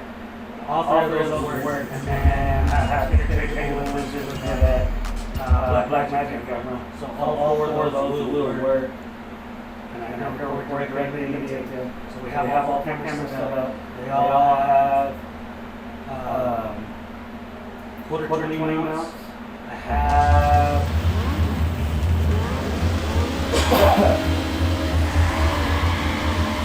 I have enough crossbars. I have enough mount mounts. I don't have high plate mount on them. I have at least 3. I was looking at that. The nice thing is you're off on Friday and Saturday, so you can go through all your stuff on Friday and be like, I got this, I got that, I need that. Yeah, so I know I have for sure 2 micro HDMI to full HDMI adapters where I can plug in the full cables. And I have 2 100-foot cables. So I'll have enough to set up 2 cameras far away if I need to. Yeah. We can do like a wide shot Yeah. of everybody and then, Well, GoPro's already fine, everything like that. yeah, But just going around the stage and routing it so nobody trips over it, Right. you need a little bit more cable for everything. So now I'll be able to set 2 cameras pretty far away. And then I have like a 6-foot basic, just one end's micro HDMI and the other's regular HDMI, which looks with ATEM. But that means I can only go 10 feet with routing, so probably about 4 feet away from wherever that switcher's at. And that's going to be the big issue. So I should be able to get 3 cameras anywhere that I want to position them. The 2 GoPros, because I have the 2 mini to full-size adapters that I can plug in a long full-size HDMI cable too, which I have 4 or 5 fiber optic cables. 2 of them are 100-foot, and I think 2 of them are 50-foot. So those are going to be able to get me anywhere I need to go with a one-way signal, which is all I need. yeah, And I'll be able to put 2 of those 100% anywhere I need to go, and then the third one a little bit closer if I have to be a little bit closer. But as long as the stage is not too big, then I can set up my ATEM, plug it in, and run the cables, hit record, and not have to worry about it. Now with 4 cameras running, you're looking at one at 1080p. You're looking at about a gig per camera, so you're looking at about 4 gigs per hour of content being recorded to a hard drive. So it's not a lot at 1 hour, but when you start doing 2, 3, 4, 5 hours, then you're looking at 20, 30, 40 gigs, which still isn't a lot, but I mean, consistently trying to keep that up with heat, speed, audio. Audio does a lot too. So I mean, it turns. The last time I did, I recorded like 2 cameras for like 3 hours, and it was like 19 gigs or something like that. And I was like, holy shit. It was just a lot of memory that I didn't even use like half of it. yeah.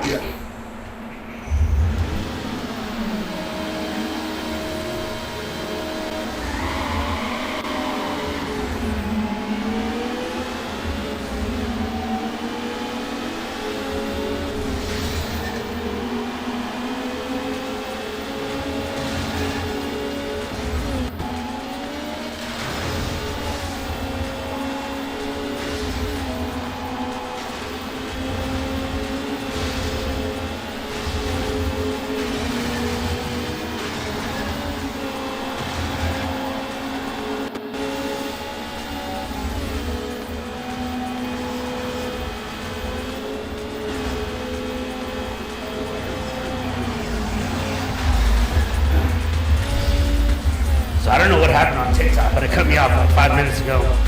And I just noticed because my comment section wasn't up, but it says, we cut you off due to inactivity. And I'm like, we're here. The game is live. Like, it's rolling. Do you want me to comment every 10 minutes? Or you want me to acknowledge that, hi, TikTok, how are you doing? That was, I don't understand that. We haven't really gone silent, right? No, we've been talking this whole time, really. I mean, the only time we probably would have went silent is when I went to go grab ice. Yeah, that's about it. But that was I gone for more than 2 minutes? I don't think so. Maybe 5 minutes? Maybe max? 5 minutes.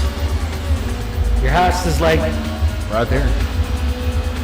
this is a shed behind his house. And his yard, he lives on an average city block, not like my grandma lives on a sideways city block. So my trailer behind our house is probably the distance from the street to the fence in Cameron's backyard. So we have our property is a little bit longer. I think yours is a little bit wider than ours. I think so. So we have the same square footage for properties, but like just the shape of our property is different. So it takes me a little bit to get from the street at my house to the trailer. Speaking of trailer, I showed you on New Year's. That was the first time you saw it? You about Joseph by? Yeah. How'd you like it? It's nice. It's different, right? Mm-hmm. Got it for a steal. But yeah, it still needs a lot of work. I gotta go in there and seal. Like it leaks like crazy. So I gotta get some, and God forgive them. They know silicone is a sealant because that's what they use in the bathrooms and everything. Yes, but when it comes to regular water for your bathtub and filtered and fluoride and, softer, because even the Waco water plant, they soften our water. Silicone's gonna work great for indoor use. If you're trying to seal windows outside, car windows use urethane. Urethane and silicone do not seal together. They do not mesh well at all. They don't stick to each other. It's not like any bonding agents or liquid metal or anything like that. Yeah, it's not gonna work. It's almost water and oil. No! But damn it! if you're, I always recommend anything that you're trying to seal outside, urethane. Urethane's gonna work. Don't use RTD, don't use any gas concealer, urethane. Use window grade urethane because that thing's got, they say 220 pounds of force per square inch, which you're like, oh, 220, I weigh 220, that's not a lot. And I'm like, yeah, if you're pulling on a rope that's rated at 220 and you're hanging on it, it's gonna snap. Now you put 10 of those ropes together and they're holding 1,000 pounds.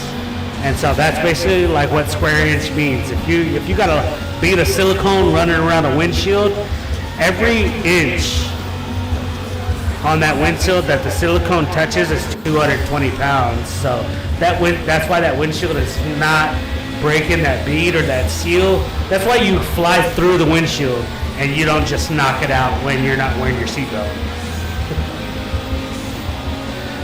And then it's just amazing sealant properties.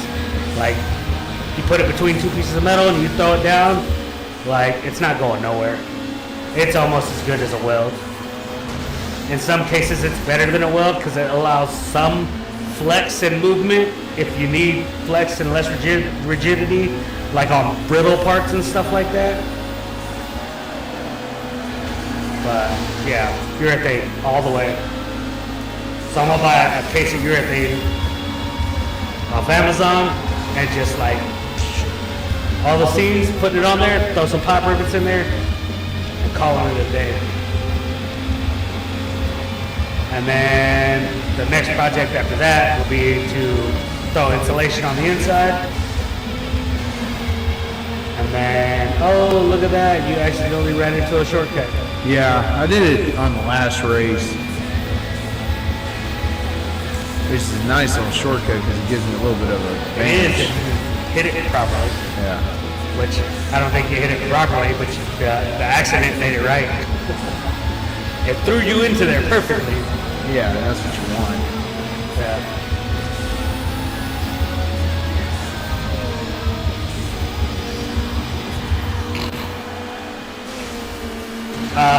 Your sockets. Do you know why it leaks into them? I heard you mention it earlier. It's the roof, the awning. Well, yeah, I know that, but It's got a black tarp up there or something. no, It's just well, a I'm liner. just, like where are the holes? Is it like he drilled into it and the screw was too long? And No, on it was the other previously side? there. Okay. It was previously there. Those boxes were, Yeah. and he just ran the wire where the boxes were. Okay. So those boxes were already there. He just didn't seal it from where the previous holes were. So what you're saying is this urethane. If I say, oh, I have a spare tube of urethane, if I come over, we just dismount those boxes, throw some urethane under there because urethane is gonna seal it, Yeah. and then screw them back in. That would solve your problem. You wouldn't have to call them back, most likely. Shouldn't have to. Because like I said, it's just a hole there. So since the roof is leaking, It just it's falls coming straight through. through that Yeah, hole. it's just filling up in there. All right. Yeah, because he didn't think about it. He was like, what I should have done was seal that up when I ran the wire, but he was just like, Yeah, so they ran wire through the top for those boxes initially. Originally, yes. Right? And so then he pulled it out, but that's where they were ran, and he said, nope, I'm running it. He ran his wire underneath. Yeah, he was like, it's Tube. cleaner, yeah. Yeah, it's It- cleaner it- this way. Yeah, the conduit he put there. So he ran the conduit and ran everything through conduit, and instead of filling up the holes that were there when they ran the wire through the holes, he just mounted everything so everything's falling through those holes where the wire used to run through. Yeah. Gotcha. Yeah, because the wiring's still That there. makes sense now. There we go. Now I understand. So yes, we pull those boxes down, fill them up with urethane if you want. Probably going to be the easiest, best way to do it. Versus like trying to cut a piece of wood and plug it and all that other stuff and whatnot. Yeah. Fill it up with urethane. It's not going to mess up the wood or anything. It's not going to dry it out or anything. Like it's just going to seal it. And then you won't have to worry about rewiring anything.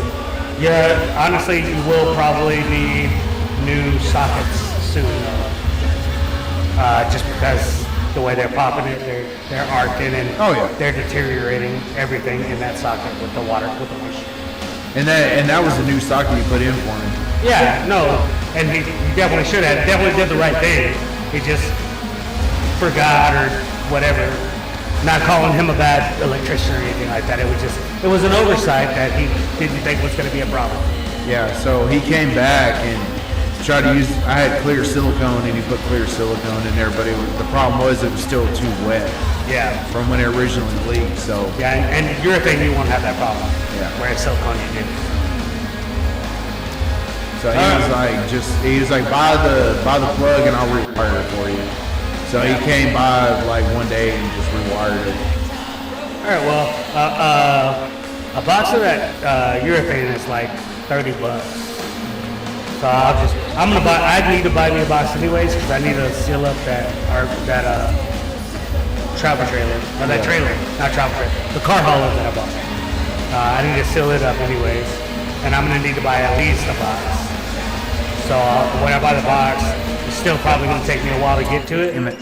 Yeah. So I'll just bring a tube over. A tube should cover all the holes in it, Right. and we'll just seal it up one day. before a stream or whatnot. We'll stream late that night or figure out how to.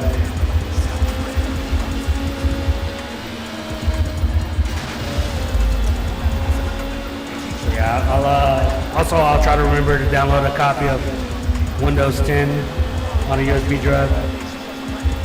So that way, if I'm at the concert and just chilling, drinking, I'll just delete everything on there. Yeah. I'll just do it there. Well, you know, always I come don't even have to over. watch it. You can always come over Saturday and fuck with it too before we leave. Cause I'm off Saturday. I know it's come over Friday too. Good. I can come over Friday and crash here the night before too. We can get a stream going on. You could. Depends on what I'm doing, but I don't think I'll be doing anything. It's still the end of the month, right? It's not the first Friday. No, 31st is this weekend. Yeah. So, yeah, I can do that. Let me make sure, because I'll be out Thursday night. I'll probably wake up around noon, eat something. Maybe I'll give you a call. Hey, where's your key at? Just come over here. Well, if you come during lunch, I'm here because I always go lunch between 11 and 12. So I always eat here. I can probably swing by 11:30 and you can open it up for me. And I'll be in here, throw on some YouTube or something, and have two cameras going while I'm uploading Windows to your computer. Yeah. Damn it.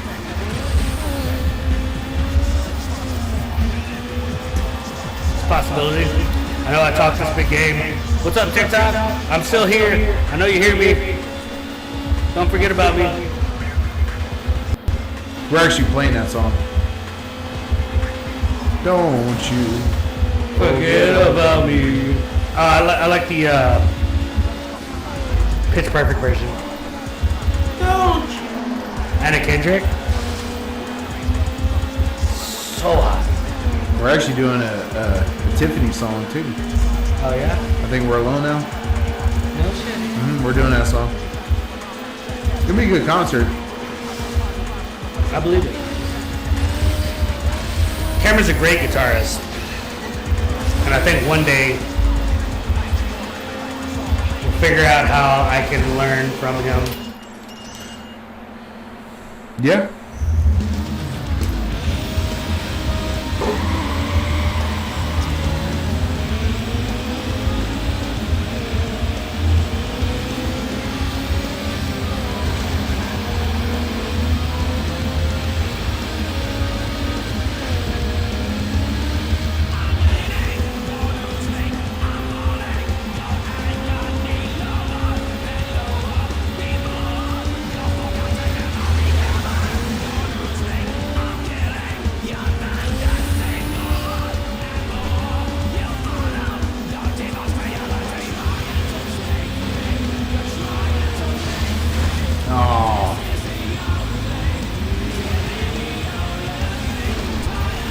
That's a stupid shortcut.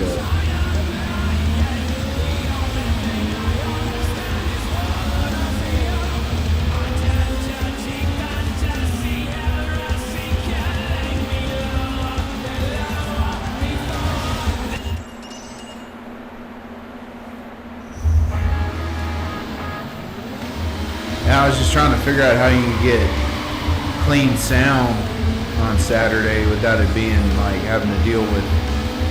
So I have to. Oh, that's what I was trying to tell you earlier. I guess we got sidetracked. My ATEM has the 3.5 millimeter jack. So when we do the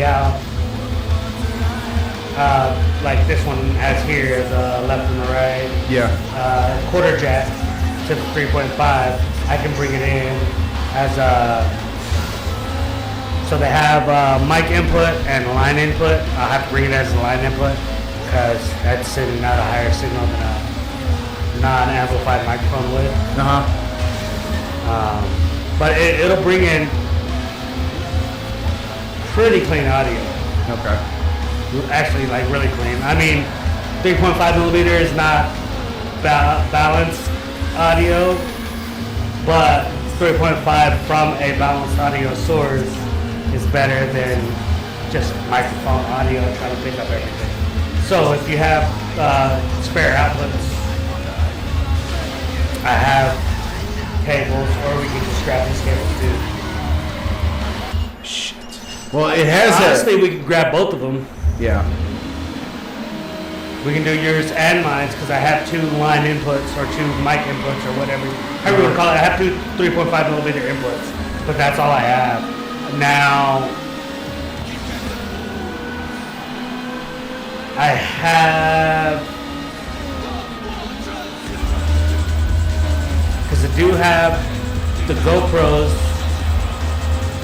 that I can throw an audio input on. Oh, no, the Blackmagic has an audio, a 3.5 audio input as well, that I can throw an audio input into that camera and then pass it through HDMI. But then you're going into your mixer, then you're going into the camera, and then you're going into the capture card basically. And so you're having 3 times the audio processing. Yeah. Whereas if I went straight from the mixer into the ATEM, then it's just the mixer input, the ATEM's recording that raw audio into the ATEM. So as long as I have my levels set right, so they're not peaking, I'm catching all of that audio on its own track. And I can split that audio on left and right. And so I'm trying to think. I think it's got. I'm trying to think. I want to say he's got 6 monitor outputs. yeah, so if I put it on a monitor output, I can put it in one input. So if I do 2, I can get 4 tracks of audio with those 2 inputs, because I can split the line mic inputs into left and right, and that gives me 2 tracks of recordings per input on that. And then if I do a third one, which I don't have, I do have an XLR to 3.5. So if I can do 2 quarters to 3.5 and 1 XLR to 3.5, I can get 3, what I would say, decently clean audio jacks. Hi, Sada! I see you just commented. Well, it says a minute ago, so it's probably been like 2 minutes ago. But hi, your wife says hi. Hi. In Spanish. Hi. Hi in Spanish. Yeah, so like I said, I do have that one XLR to 3.5 millimeter jack that I got with one of my other mics. So I would actually, if I needed to, I could plug that into that one extra camera that I have that has the 3.5 millimeter jack, or when the GoPros, I just link up the mic jack to it, and I can record that audio through the GoPro, and then turn that into 2. So then I can have 6 channels of processed audio through your mixer. Well, that mixer doesn't have 1/4 inch out. It's a wireless mixer. Just like mine, my Behringer. It's literally the same one. It's just a bigger box. Is it here? Huh? Can I look at it? Is it here? Mine? Yeah. It's in the garage. Oh. But yeah, it's only got 2 XLR outputs. It's got a headphone jack that's 1/4 inch, but all the monitors are going to be XLR. Okay. There's no 1/4 inch. Okay. So I have an XLR to 3.5. Oh, you don't have 1/4 inch to? It's dual 1/4 inch, right? What? All the outputs are XLR? Okay. But headphone 1/4? The headphone jack is 1/4, but the only thing is I don't know on how a much you single can monitor. 1/4? Yeah.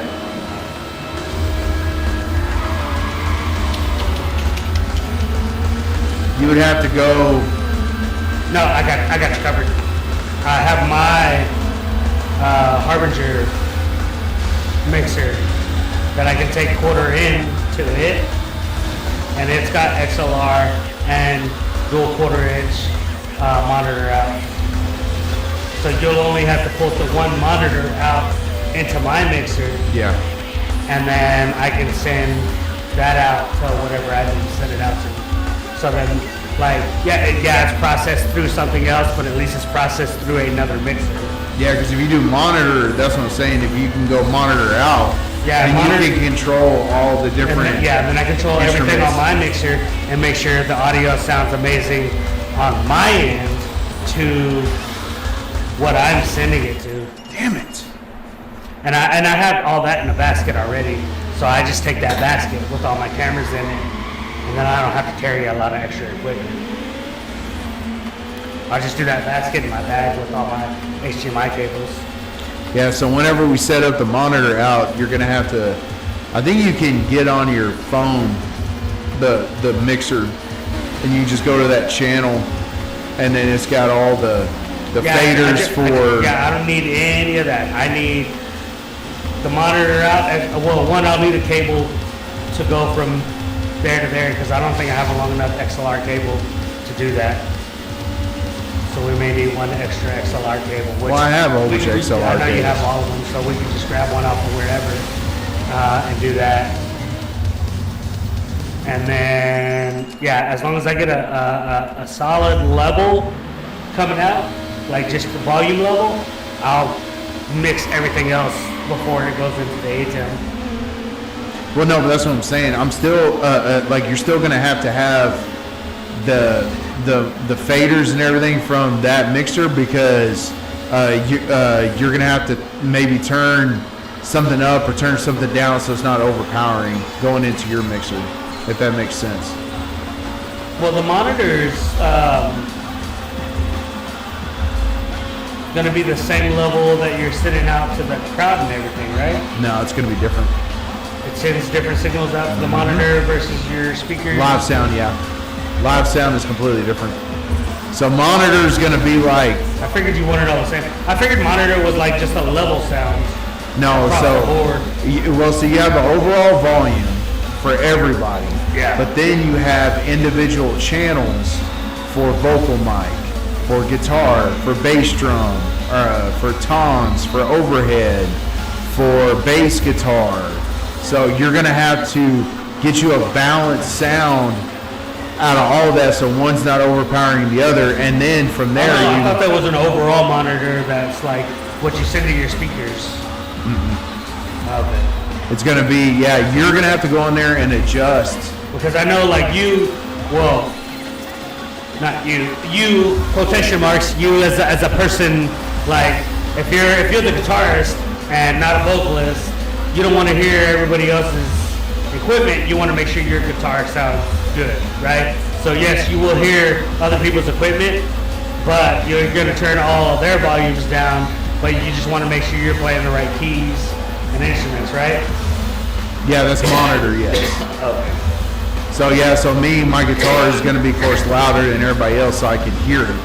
But live sound is going to be more balanced. But that's what I'm saying. If you get a monitor output. It's like mains out. Yeah, main out. I'm trying to get, right?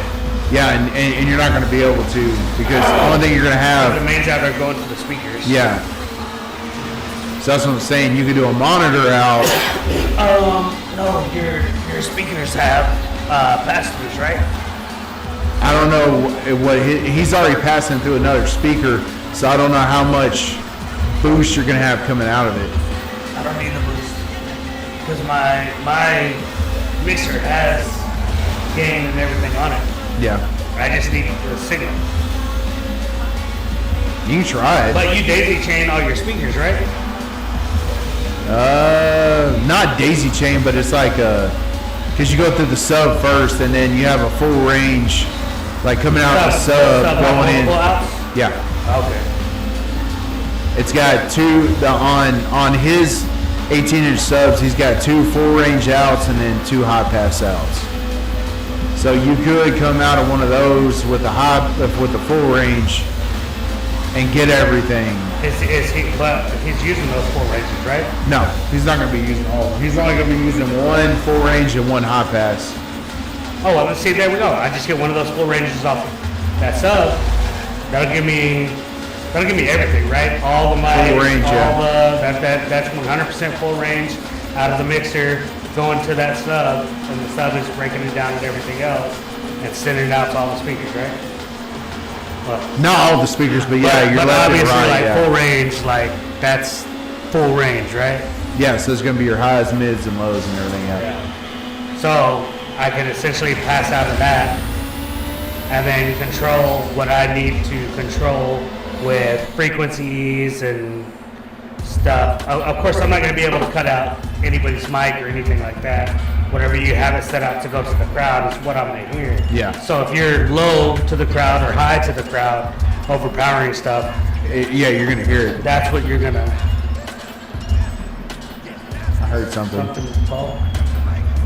Something did, but I don't know what it was. All right, I'm going to check this out, TikTok and Snapchat and everywhere else. I know there's cats that are back here.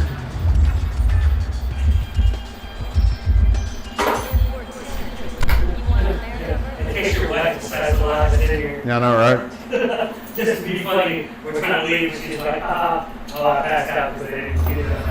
Yeah, what's that percent at now? I'm curious. 12475.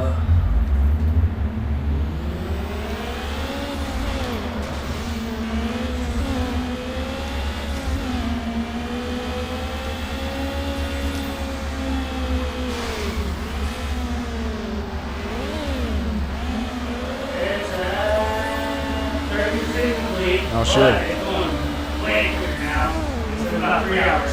Nice. It went down from more than a day to 3 hours. It's probably whatever is downloaded now. It's probably not as big. Yeah, well, what I've noticed is like, yeah, video files are big and stuff like that, and it'll say way more because it's just like, oh man, this file is huge, and I got to make sure I get this right. Like in my The brain, formatting and that's everything. how it works, right? Yeah. So they're like, oh, I'm gonna slow down on this and make sure, and so it's estimating on how slow it's going because it was going at 4, 2, 4, 5, 6, 7, 10 kilobits, Yeah. megabits, gigs per second or whatever. So it's going really slow to make sure it processes everything properly. But then on your smaller files, it's like, oh, this is fucking cake. It's only a picture or whatever. So I can process this information pretty quick Way fast. without having any loss. Right. And so then it bumps up your speed to 10 or 6, 10, 12, 15, 20 kilobits, megabits, gigs per second. And then so if it's already moving that fast, then it estimates your hold time on how fast it's currently moving. Yeah. So because it was moving slower earlier, it's like, holy shit, it's gonna take 36 hours to do this. But then they process the files, and now it's moving twice as fast. So it's like, oh, we'll finish this in 3 hours.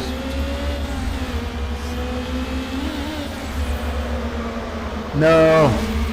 No, he wasn't ready. What's up, tickers and talkers? You guys are amazing. What's up, Facebook? What's up, Amazing. Twitch? What's up, Twitter? What's up? Oh no, I'm not on Twitter. Why are you not on Twitter? Because you have to pay to live stream. That's bullshit. Yeah, I'm not gonna do that. I'm not gonna pay for Premium X to live stream. Screw that. Now, maybe when we start making money off of this, I might pay. But also, I should probably start streaming to Rumble too. I just gotta figure out which platform to do it on. Now, well, I'm gonna have to do it the same way everywhere else. So, Prism is still the best live streaming, multi-streaming platform that'll get me as many chats as I want, or that I actually use. They get me all the chats posted that I use. Now, Stream Elements came out with one, but TikTok keeps denying me access because I would rather use one service to stream everything, and Stream Elements is an OBS plugin, and it'll allow me to get all my chats except for Facebook, which I can still go to. That's a lot of X's. Yeah. Oh, I messed it up. Triple X. So I was trying to do Stream Elements, and I just Everything I have right now is not powerful enough, so Yeah. doesn't matter. But if we get a chance to do it, that's where I'm gonna start streaming on. But I really wish that TikTok would give me Stream Elements access, so then I wouldn't have to have TikTok Live. I could just go OBS, Stream Elements, do all the platforms that I have now, and then there's one other like Rumble I wanna live stream on, and maybe I can find like Napier and something else that like I know that nobody locally or that I know is on, but It's so pixelated. it is, it really is. And you know they took that off of like the actual import tuner. Yeah. And just like green screened everything else behind it. That's why it looks so horrible. Yeah. But I just, there's a lot of platforms that we're not on, but like they're not mainstream. Yeah. So it's like, why would we do that? But also it's like, why not? Because everybody always wants to say, well, what if it doesn't work out? What if it doesn't work out? But I like to say, what if it does? What if it does? What would you do if it worked out? What if you don't do it? That's the question. Yeah, well, like, you're so afraid of it not working out, but what would you be doing tonight, Cameron, if I wasn't here? Playing video games, like I'm doing right now. Same thing you're doing right now. Same shit I'm doing right now. So I have this equipment and we're streaming, and this is something that we wanted to do for a long time. Yeah. You know, you say, well, why would I stream? What if it doesn't work out? Well, if it doesn't work out, what does it matter? Because you're still going to be doing this with or without me or whatever, right? Mm-hmm. So nothing changes if it doesn't work out. And this is just so now everybody else can enjoy these old games, because man, like GameCube. Yeah. And we talked about that, man. Look how much a used GameCube's going for now. Oh shit! And I really miss Need for Speed. Like and Cameron's wife gives me shit about this all the time. She's always like, "Why do I always see Cameron playing and not you?" And Need for Speed is probably one of the games that I would really love to come out and play and like suck ass playing so everybody can talk shit. But like Need for Speed was one of my favorite games, and then I like Altered Beast and Sonic and Mario Kart and some of the older games and stuff like that, and retro gaming. I love all of that, but I'm just not like, if I go home and I want to sleep, I'm gonna go home and I want to sleep. Like, damn it, I'm not gonna go home and be like, I want to play a video game. Yeah. And, shit. There we go. But you know, that's just me. But like, I do enjoy playing older games and stuff. So, but like I was saying earlier, like there you go. If you ain't cheating, you ain't trying. I know. But yeah, no, like everybody's like, what if it doesn't work? And I'm just like, all right, cool. What if it doesn't work? It doesn't matter. We're still gonna be doing the same thing. But at the end of the day, if we're doing this and it does work, all it's doing is benefiting us. Yeah, really. Yeah, and it's not, and really with us, it's not like we're trying to get rich off of this. This is not what it's for. Nah, I enjoy the company. I enjoy hanging out with Cameron, man. Let me scroll this up, and then I'm gonna get into a.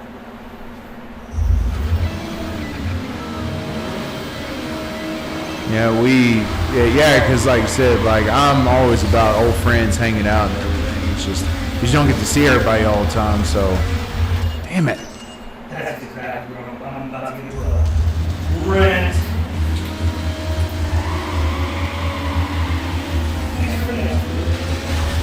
No, thank my uncle. My uncle was the one that got it for me for Memorial Day weekend. I think that's what I'm gonna get now. I think that's because I like it. I like Absolute. I think I prefer Tito's for vodkas, but I mean, I'm Texas. Yeah. Well, actually, I think Absolute has a plant in Texas. Honestly, I think Absolute was the Austin brand before Tito's was. If I'm not mistaken, I could be, because I have been mistaken a lot before. I am not perfect, and I say shit out of my ass all the time. But to get back on my rant about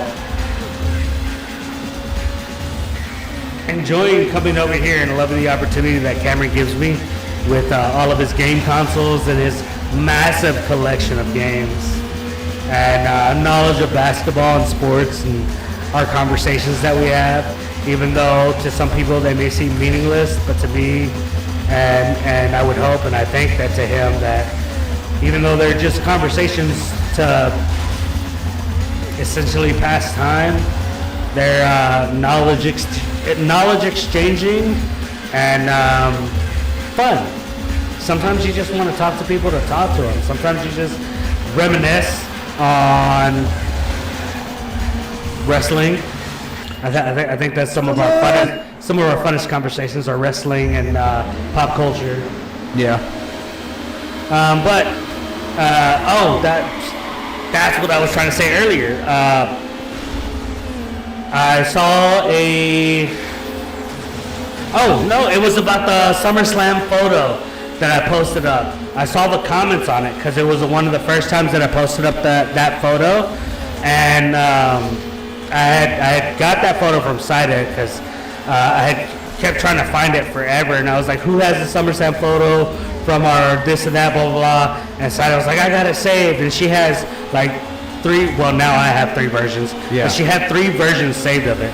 One is the 16:9, one is the 9:16 movie poster style, and then one has different characters in it. And so I finally got all 3 of them from her. And so I share them all the time. I think it was like one of the first years I shared it after she had originally gave them to me. Well, I know that's what it was, but I had posted it and I was chatting, and one of the guys in the picture said, oh man, I haven't seen any of these people since high school. What is everybody doing? Does anybody still talk to any of these people? And I was like, yeah, I see Pedro every now and then. I see Sida, I see Enoch, I see Myra every now and then, which I hadn't seen her in a couple years, but I think we have chatted on Facebook. Of course, I don't see my ex-girlfriend anymore because she's got me blocked. I think Sida sees her every now and then, though. Yeah. I see, Boswell. I did see him for a while, but I don't see him anymore. He's married with a couple kids, and he's kind of just taking a different life path, and I'm happy. I really am happy for him that that's what he's doing. And there's a couple other people that just we're up and down. I see him every now and then. No hard feelings with anybody. But anyways, those were the comments going through that picture. And the last couple of comments was Sida saying, hey Jacob, we hang out all the time. You were the best man at the wedding. You haven't even met my son yet. And it was when Joseph was like 2. Well, yeah, because we were not here. Well, we were here, but not here too when he was little. Because remember, we lived in Oregon. How old was Joseph when y'all moved? 6 months, 6 or 7 months old, I think. Oh, I didn't know. I thought it was at least a year. Nah. Okay. And I didn't help y'all move, right? I helped y'all move back to Waco. Yeah, you didn't. Sure. No, but going down there, no. Okay, yeah. Damn it. But yeah, I was looking back on it, I'm upset now. But I know I was upset back then too, because I was like, yes, you're right. Me and you used to hang out as soon as we met. There might be 2 or 3 months where we were both busy and working, but we were hanging out. Yeah. Every 2 or 3 months for a weekend here or there, sometimes twice a month or whatever. Yeah. From the moment we met, and then we just both got busy, and that always upsets me with everything. Even now, thinking about how much I used to travel to Nashville, and my other friend Jared, when he lived in Nashville, I was going up there every 2 to 3 weeks to see him in Nashville, and everybody was like, you travel all the time. That was COVID, and round trip flights for the weekend was $75 It was cheaper to fly to Nashville and party with him than it was to drive to Austin and rent a hotel room. That's insane, because I live in Texas and Austin is an hour and a half away. It was cheaper for me to drive to Dallas, fly to Nashville for a weekend, 3 to 4 days, and then fly back home and party in Nashville and drink and get drunk in Nashville, get fucked up in Nashville, than it was to drive to Dallas or Austin and visit friends that live locally in Texas. Like, it was cheaper for that. Like, that was crazy. Insane time. COVID was an insane time. But yeah, now he's moved back to Texas. He lives in freaking Killeen.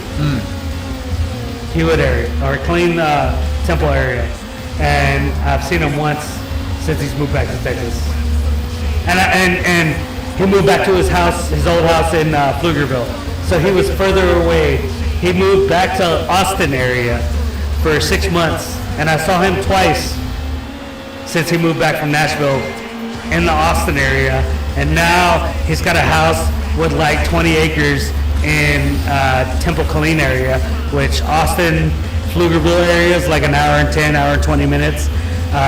Temple Killeen area where he's at is like 30 to 45 minutes. So he's actually half as far as he was when he moved back. And I visited him not once. And that makes me feel really bad. But I mean, he's got 2 kids now, doing really good. We chat every now and then, a decent amount of times. Not as much as me and you chat, but Well, yeah. I do wish I did chat with him more because I mean, there are definitely seasons, people. There are seasons for friendships, and you shouldn't let it get you down. Hi, Joseph. Hi, Joseph. Open the door. Come on.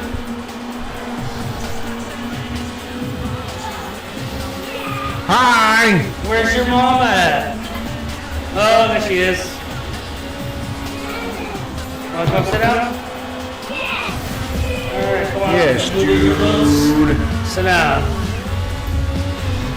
We missed you. We were talking about you. Did you see the summer sun photo? We were talking about that just now. Our family social. From school. Pedro, it came up today, and I was like, oh.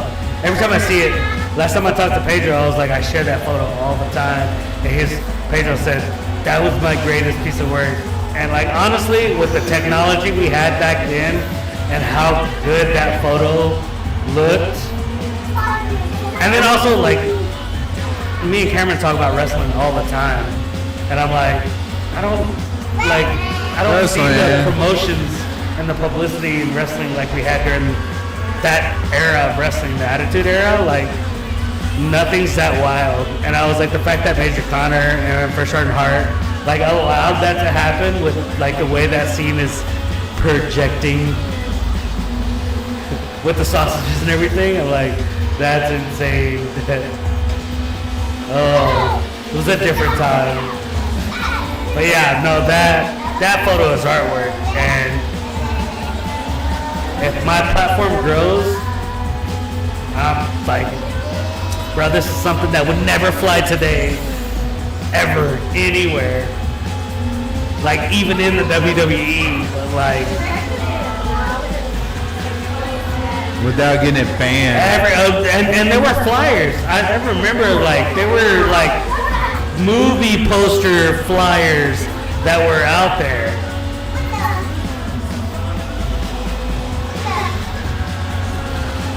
That's crazy. Have you heard anything from Major Connor or anything?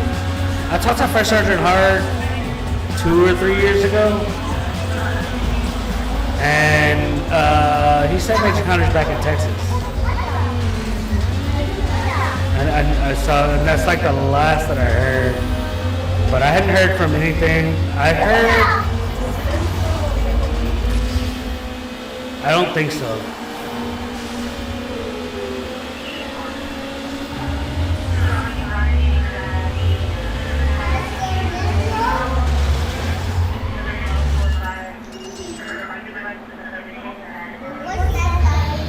That man. That was a little while back. What guy? Oh, it's a stairway to heaven. But I know he's not on He Facebook is. or anything. It's really hard to get a hold of him. The only way that I can get a hold of him is through First Sergeant Hart. But I know married again. I remember, like, after, because they divorced while we were in high school. Never mean to put all their information out there, but it happens, that's life, deal with it. And then there was that whole never doing it again, living my life or whatever, and then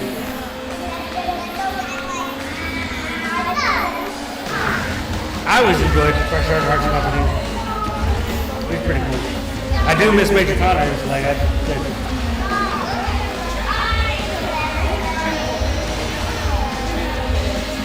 It's crazy.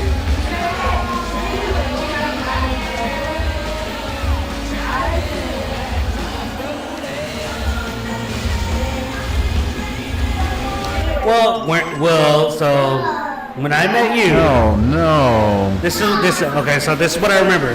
This is not like I'm not trying to talk shit or anything like that, but I remember hearing about you before you came to AJ Moore because I wasn't there freshman year, and I don't know. so I got there whatever sophomore year.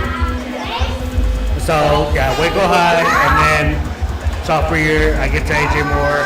I'm in ROTC, and you're coming in halfway through. Yeah, so second semester.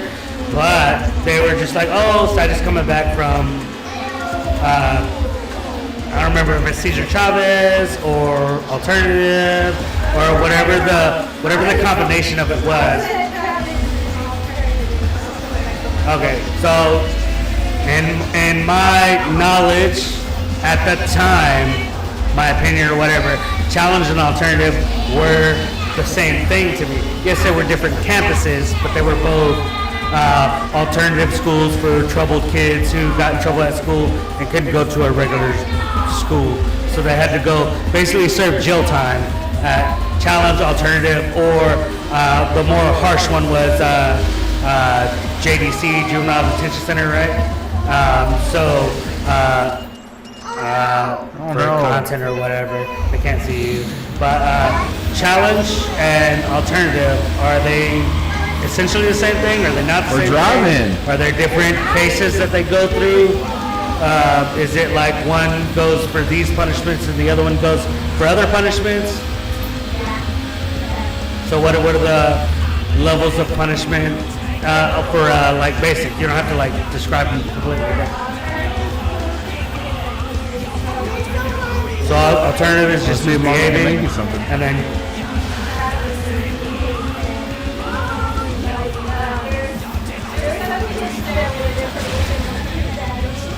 physical violence or like home violence or home theft. Okay, I did.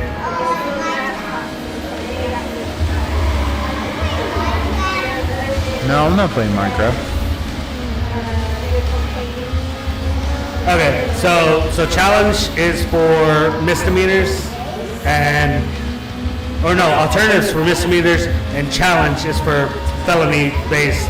Basically, like when you look up crimes and stuff like that, there's a difference for misdemeanors and felonies. Yeah. And the way that I'm hearing it and the way that I know that I've seen the legal system work, what you're describing is essentially yes. If it's a misdemeanor case and like you're not going to do it, you're going to go to alternative. And if it's a felony case, when you're an adult, then you're probably going to go to challenge. Your mom was a troublemaker. I'm just talking shit.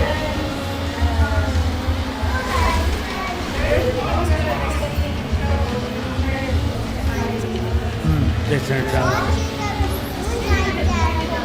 I don't know. Yeah. Ouch. So were you That's at okay. AJ Moore before me? So you were there freshman year? Okay. Yeah, so like I said, when I met you, you were coming back, we were going to an ROTC meet, and they were like, oh, she's coming back from challenge, and blah, blah, blah, whatever. And I was like, all right, cool, whatever.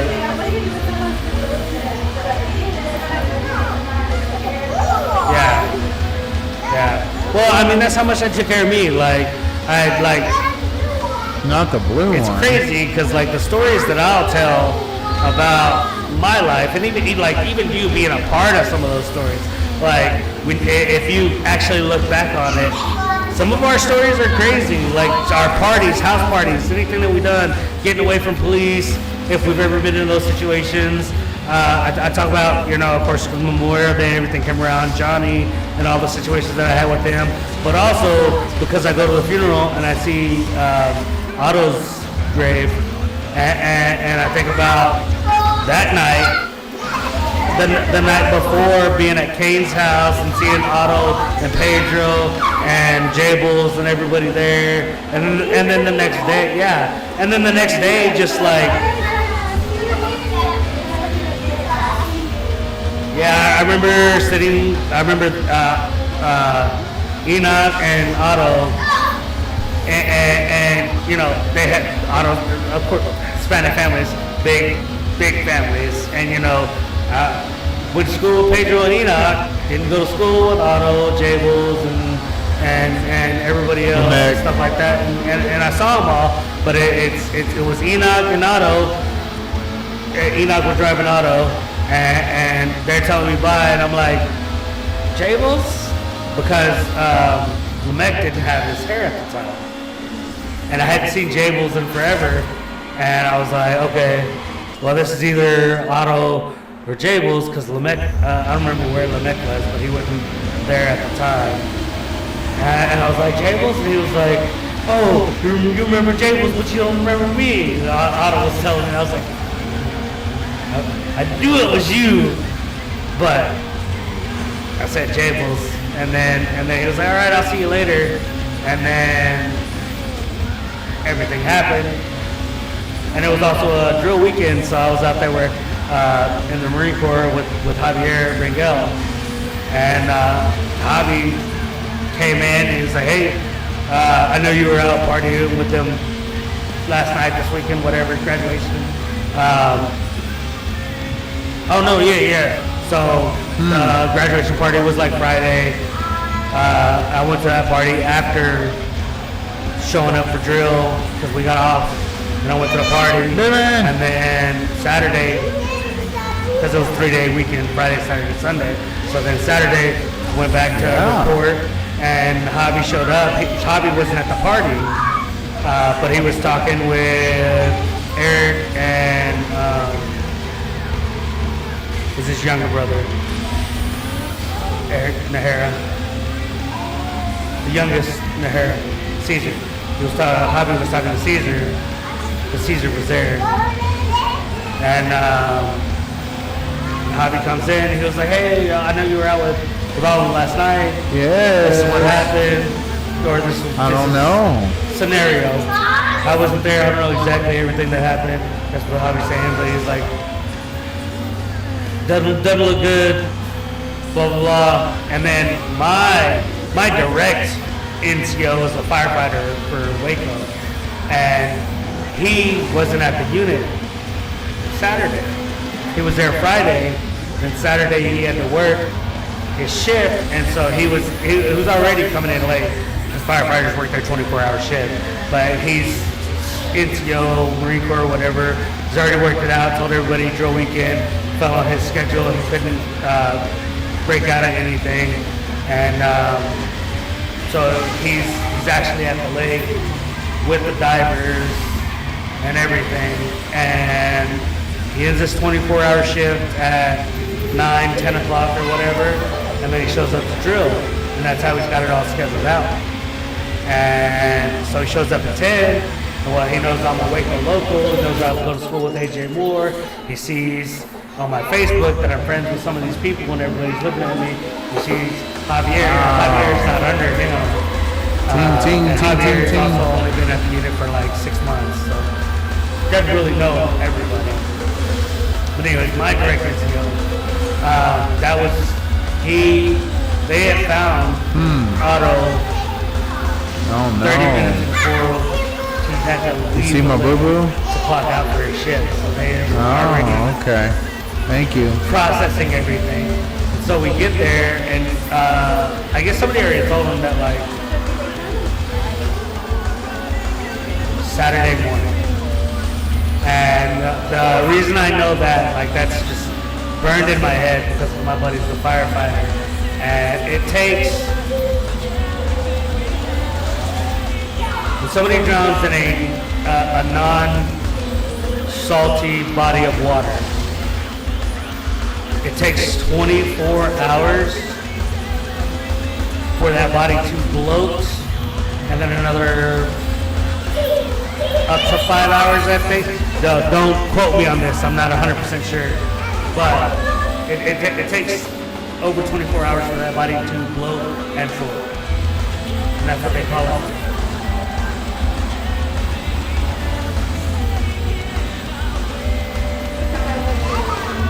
Yeah. And so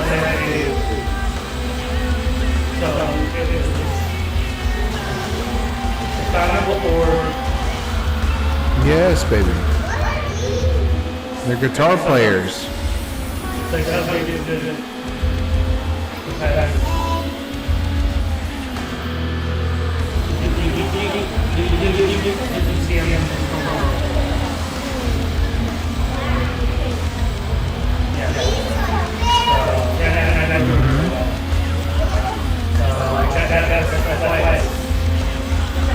That's Thunder person. The guy who plays Thunder.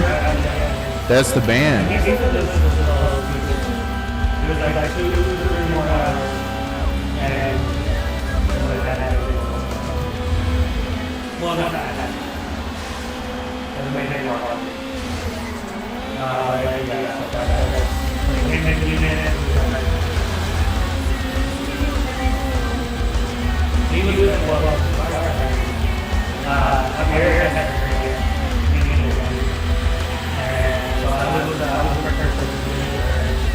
Of course, they are like the battle.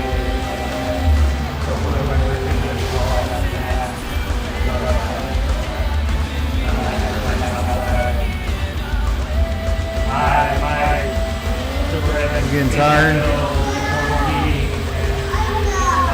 You're not? I think he's getting tired.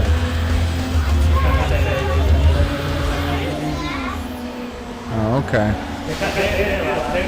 That's also one thing that can say, like, maybe though, like, shiggity, it's not shiggity. You have to follow the rules, you follow the regulations, and at the end of the day, the world keeps turning, so it doesn't really matter what's going on, you have to keep moving forward. And even with your job, your job, camera's job, the world continues to move forward. You have problems, you better hope that there's enough people to cover the slack, or the people who are going over shit or something, push it through, and stuff back to life. And the problem I got is,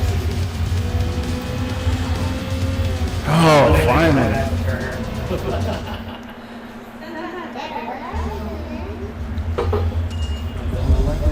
What are you doing?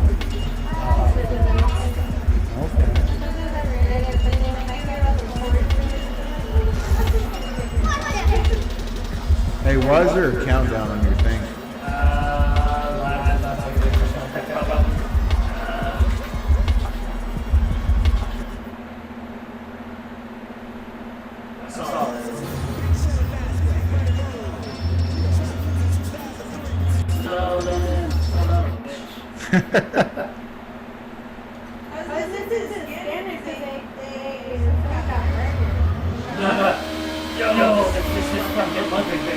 Lisa's fun.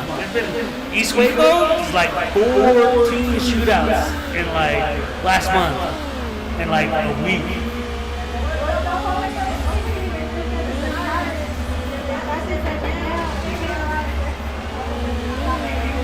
Rally on the Valley, so many freaking pullovers on Rally on the Valley. I remember even when we were going to high school, Rally on the Valley was like, cops just kind of let it slide. Not no more.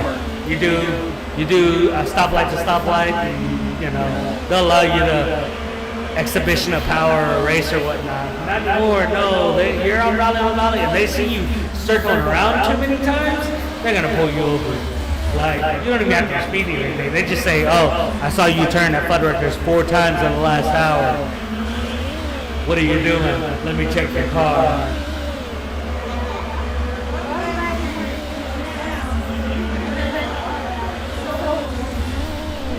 I wanted to go so much.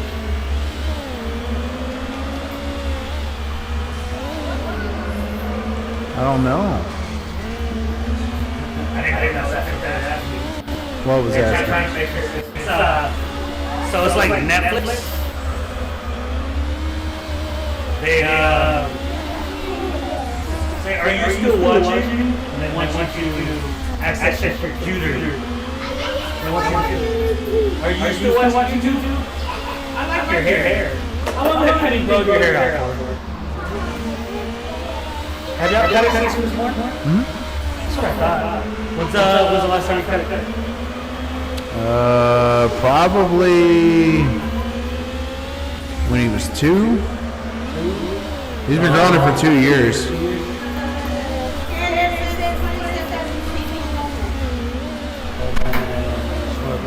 That's north side. It's right, by Fiesta.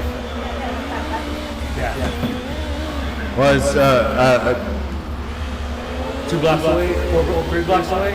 well, I don't think that's Fiesta anymore. Okay. So, I was thinking the other, what's the street on the other side of Fiesta? Same thing?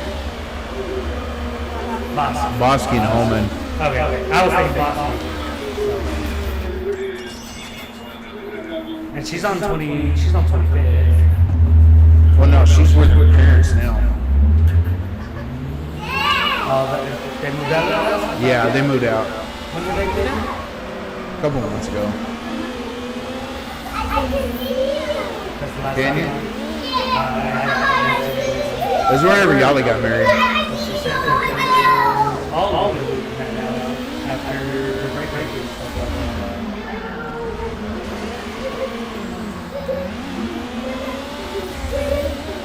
So they're Trice.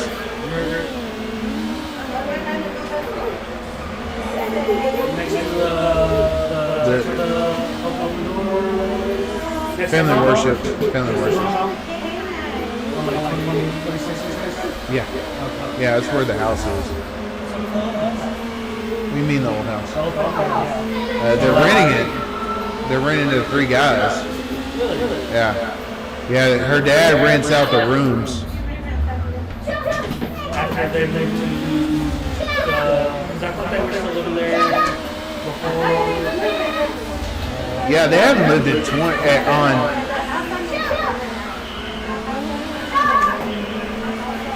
Well, I know they were living in all that, but I thought they were still at their original house, and I just. No, they haven't been at their between there and Bobby's house, and then I knew the Trice house, but the Trice, I thought or the Maple, whatever, by the church, house. Yeah, that's Trice. Didn't they have like leather or something? Yeah, they sold that a long time ago.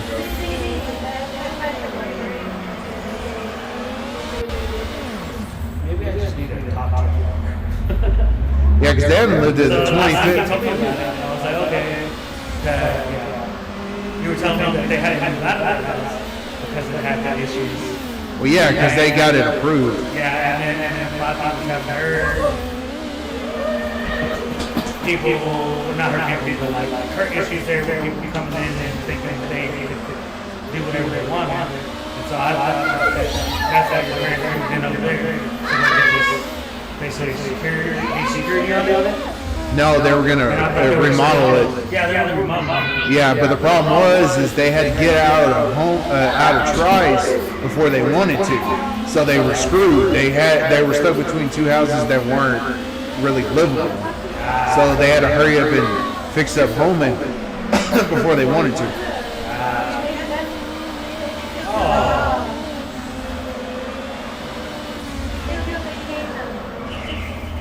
That sucks.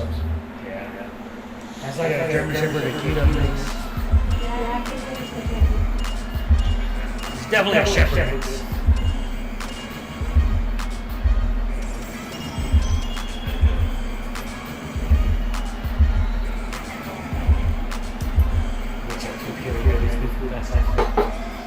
Could be.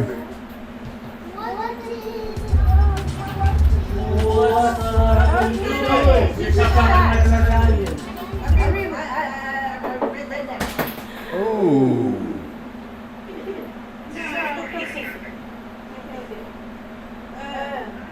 They shot out my dog. What's your numbers? 12475.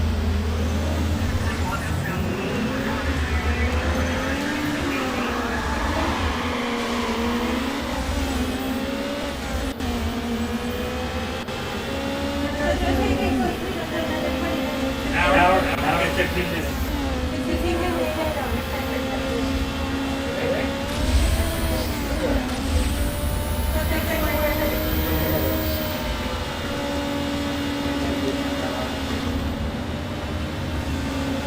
They don't have all that hair like they did. Listen. This is what Sal likes to say. Listen. I heard that Nani gives up Lilo to the state and give it to Remember, your mom works in the state, so it's going to be easier for her. Maybe not mentally for her. Does it fit your more personally?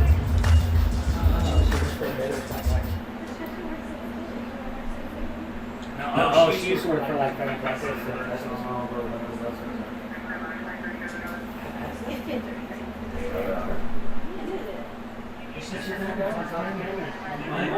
Everybody loves up. Yeah. And not just hear the voice.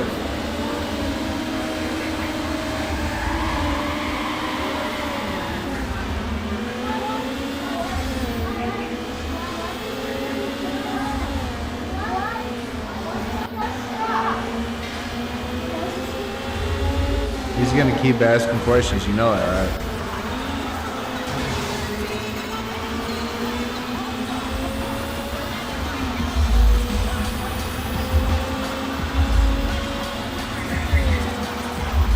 We almost couldn't stream tonight because it kept tripping the plug.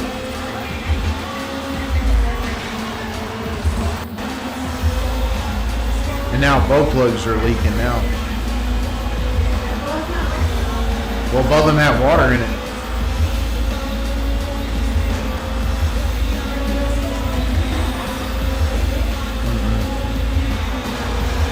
Because it's behind the plug. I mean, I could take the plug out, I guess, and just tie the wires together and then just leave it open, I guess. That would work until we can get it fixed.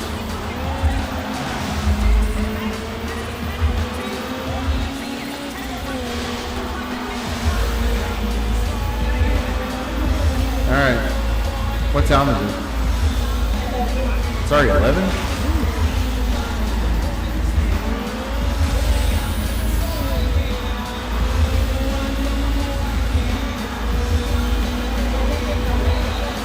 No. But I think we're going to stream on Friday too, because he's going to, he said he's going to crash on Friday, so, because he's going to ride with us on Saturday. Bye.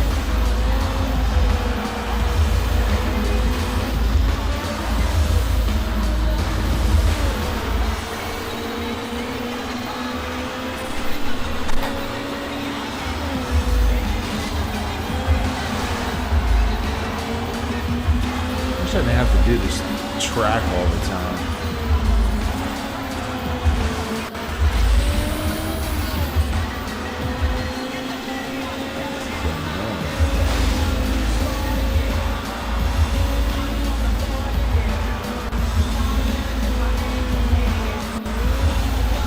That's annoying.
See if I can hold this.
That sucks right at the end.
Oh, this game.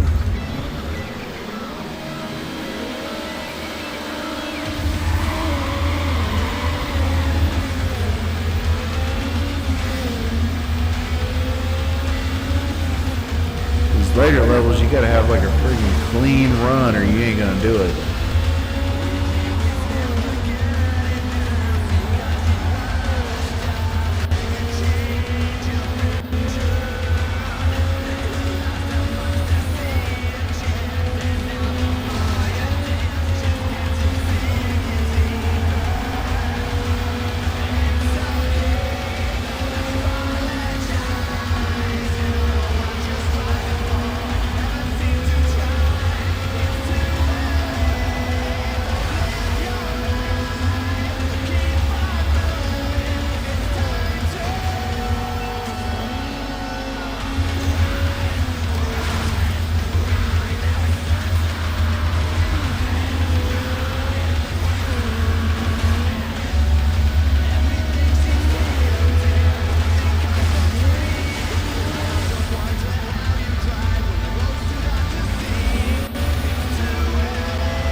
Oh, this game.